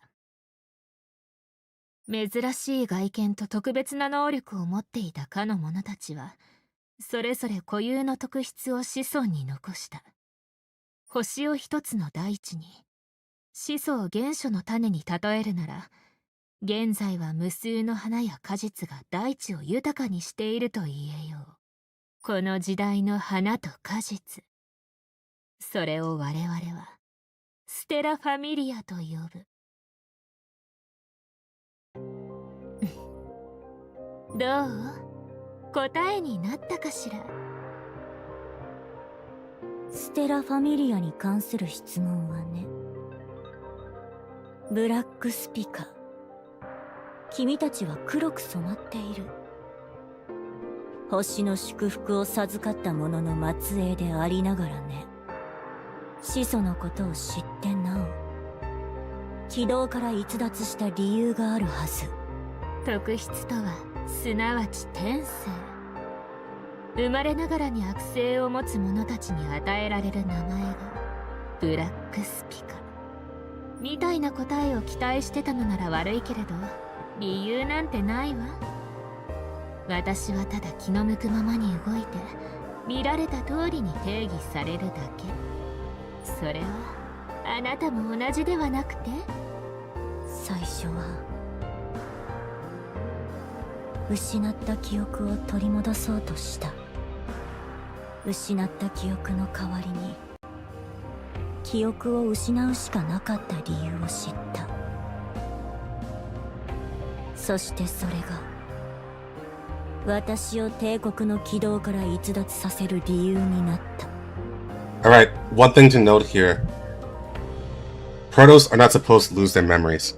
They're supposed to be extremely resistant to chaos. And chaos tend to alter memories. So that's like the main thing that Protos is supposed to be good at, which is memory retention. So there's only one other Protos that we know of that loses their memories, and that's the captain. So whatever she is experiencing, it can be something similar to the captain. じゃあ、ファースト連続殺人の理由は？殺人じゃない、還元だよ。帝国という軌道にとらわれたままじゃ真実を見ることはできない。悟る意志のないものは空っぽの殻に過ぎない。だから最も純粋な形に戻しただけ。ファーストが花と果実なら、私たちを芽吹かせた種はカオスのコア。そして私たちが育った大地はファーストとカオスのコアが融合すれば最も純粋な原初の姿に戻る。テラシオンではそれをプリモニウムと名付けた。やっぱり君はいろいろと知りすぎてるよ。だから私のところに来たのでしょ。あなたは知らないかもしれないけれど、ブラックスピカの団長はそう簡単に姿を見せたりしないの。私が直接関わる依頼は事の重大性や依頼の報酬とは全く関係ない。そう、私が心から望むものは全てを知り尽くし、剥製のように空っぽになったこの体を満たしてくれる最も純粋な原料、欲望よ。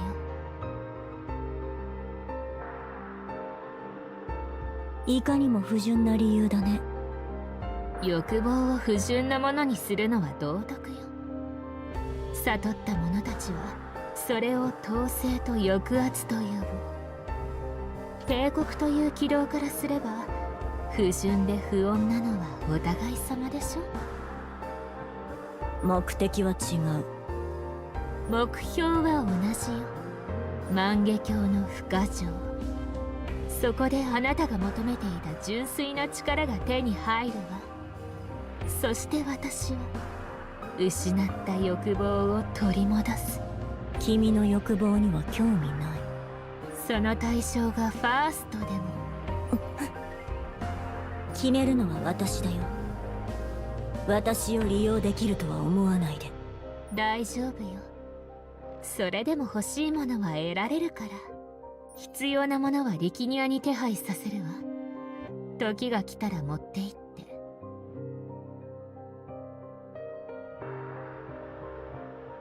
時、ファーストは私は帝国の軌道から外れ、原初の混沌に帰らなければならない。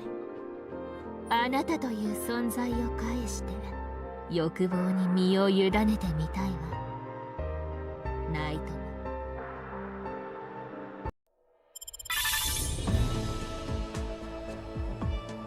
I think she actually literally wants to breed. That's what it's coming off as.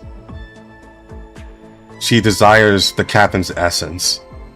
So I don't know if that means like she just wants his power, or if he just literally wants to breed. I have no idea.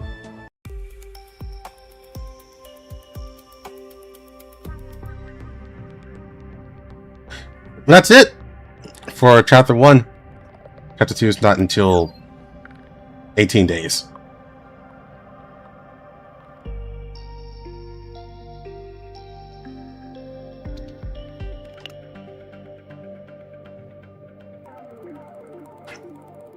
Yeah, I'll say for chapter 1, it felt like, I don't know actually. This one was more basically just of an introduction. The interesting part was at the very beginning, and then it just sort of just meandered for the rest of the chapter because they needed to build up Hilde's relationship with the captain. I feel like this is like the biggest problem that they have with doing this type of format. They've they have to build a relationship between the featured character and the captain, and it takes us so much plot time. You know what I mean? The ratio is too disjointed between the character bonding and the actual plot. So that's always something that I am critical of, and they keep doing it. And also, yeah, they are kind of between a rock and a hard place between how they structured it, because they don't have enough time. They don't do so many words like how they do in Girls Frontline 2, or Girls Frontline 1 for that matter. They have a limited amount of word count, but they also have to progress the plot, but they also have to build up the relationship for the featured character. And I feel like that's always going to be a problem until they change their structure, and I don't know if they plan on ever doing that. So yeah, overall, I would say chapter 1 is okay. At first it was really good, but then nothing happened, basically. Nothing happened for like a good 60% of it. Because they're so focused on Hilde being Hilde, pretty much. And at some point, I'm like, yeah, I get it. She likes the captain. Can we move on, please? You know?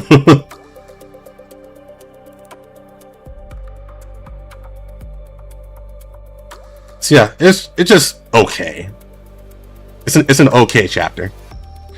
Is Hilde worth pulling? Yes. She's currently the strongest unit at the moment.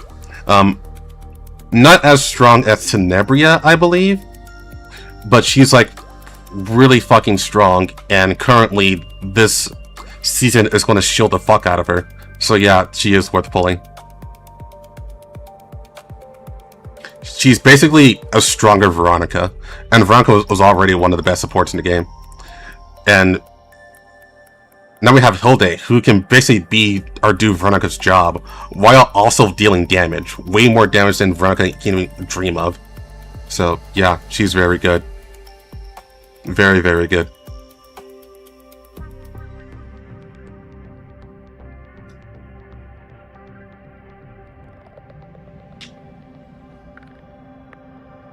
The only way they can bounce a story is if they have a bigger word count.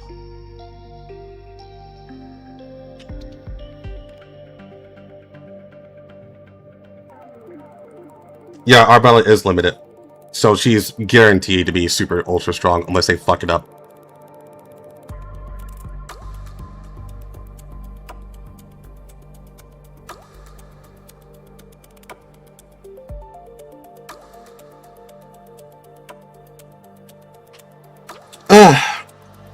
Yeah, that's those are my thoughts. It started out so well, but then it just meandered for way too long. At this point, I feel like that they actually have the writing capacity. They do. I honestly believe that they actually do. It's just they're doing too much. It's a structural problem.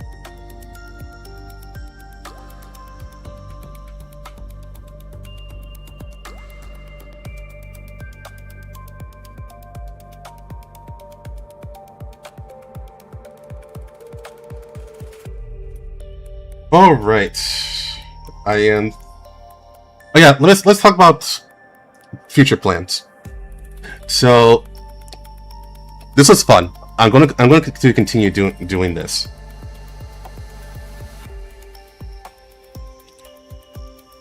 So basically, I will be streaming 4 things. The 4th one I streamed before, and Recon, I know you're gonna like this. So I've added on another game that I'm going to start featuring on my channel eventually. I had to catch up to it first though. So Ghost Online is gonna eventually start coming back up. Nikkei is still gonna be streamed, and hopefully at some point I'll get out that video idea that I want to do. Chaos or Nightmare is still going to be continued. And the 4th one, the one I'm playing right now and trying to catch up the story with, is Punishing Grey Raven. I have recently gotten back into the game, and I finally caught my stride to just focus hard on getting through the story. And so far, I've been enjoying it. So hopefully at some point, I'll start making videos about it, and then eventually it'll come to a point where I'll start streaming it for story content.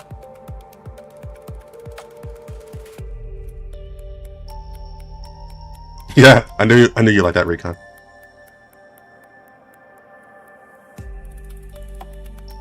Yeah, I'll probably make like some reminder when I'm streaming Ghost Online again. Or maybe during Nikkei, maybe. Just as a quick reminder for everyone that would be the plan going forward. And with those 4 games, I'll pretty much have a full it's like a full schedule to a point where I might be streaming every week at this point. Like how I was before. With those 4 games now in rotation for streaming.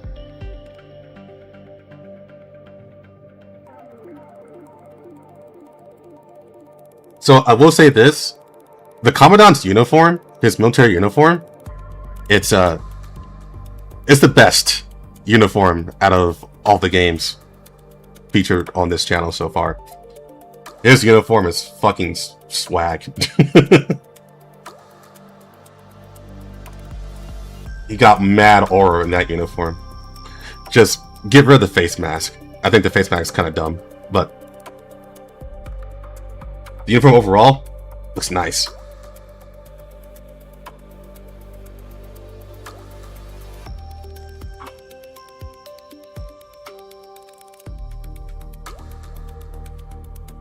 But alright, I'm talked out. I'm gonna order some food, start eating, and then I'll see y'all next week. Next week will be Nikkei, and we'll be doing both parts and the hard boat ending. So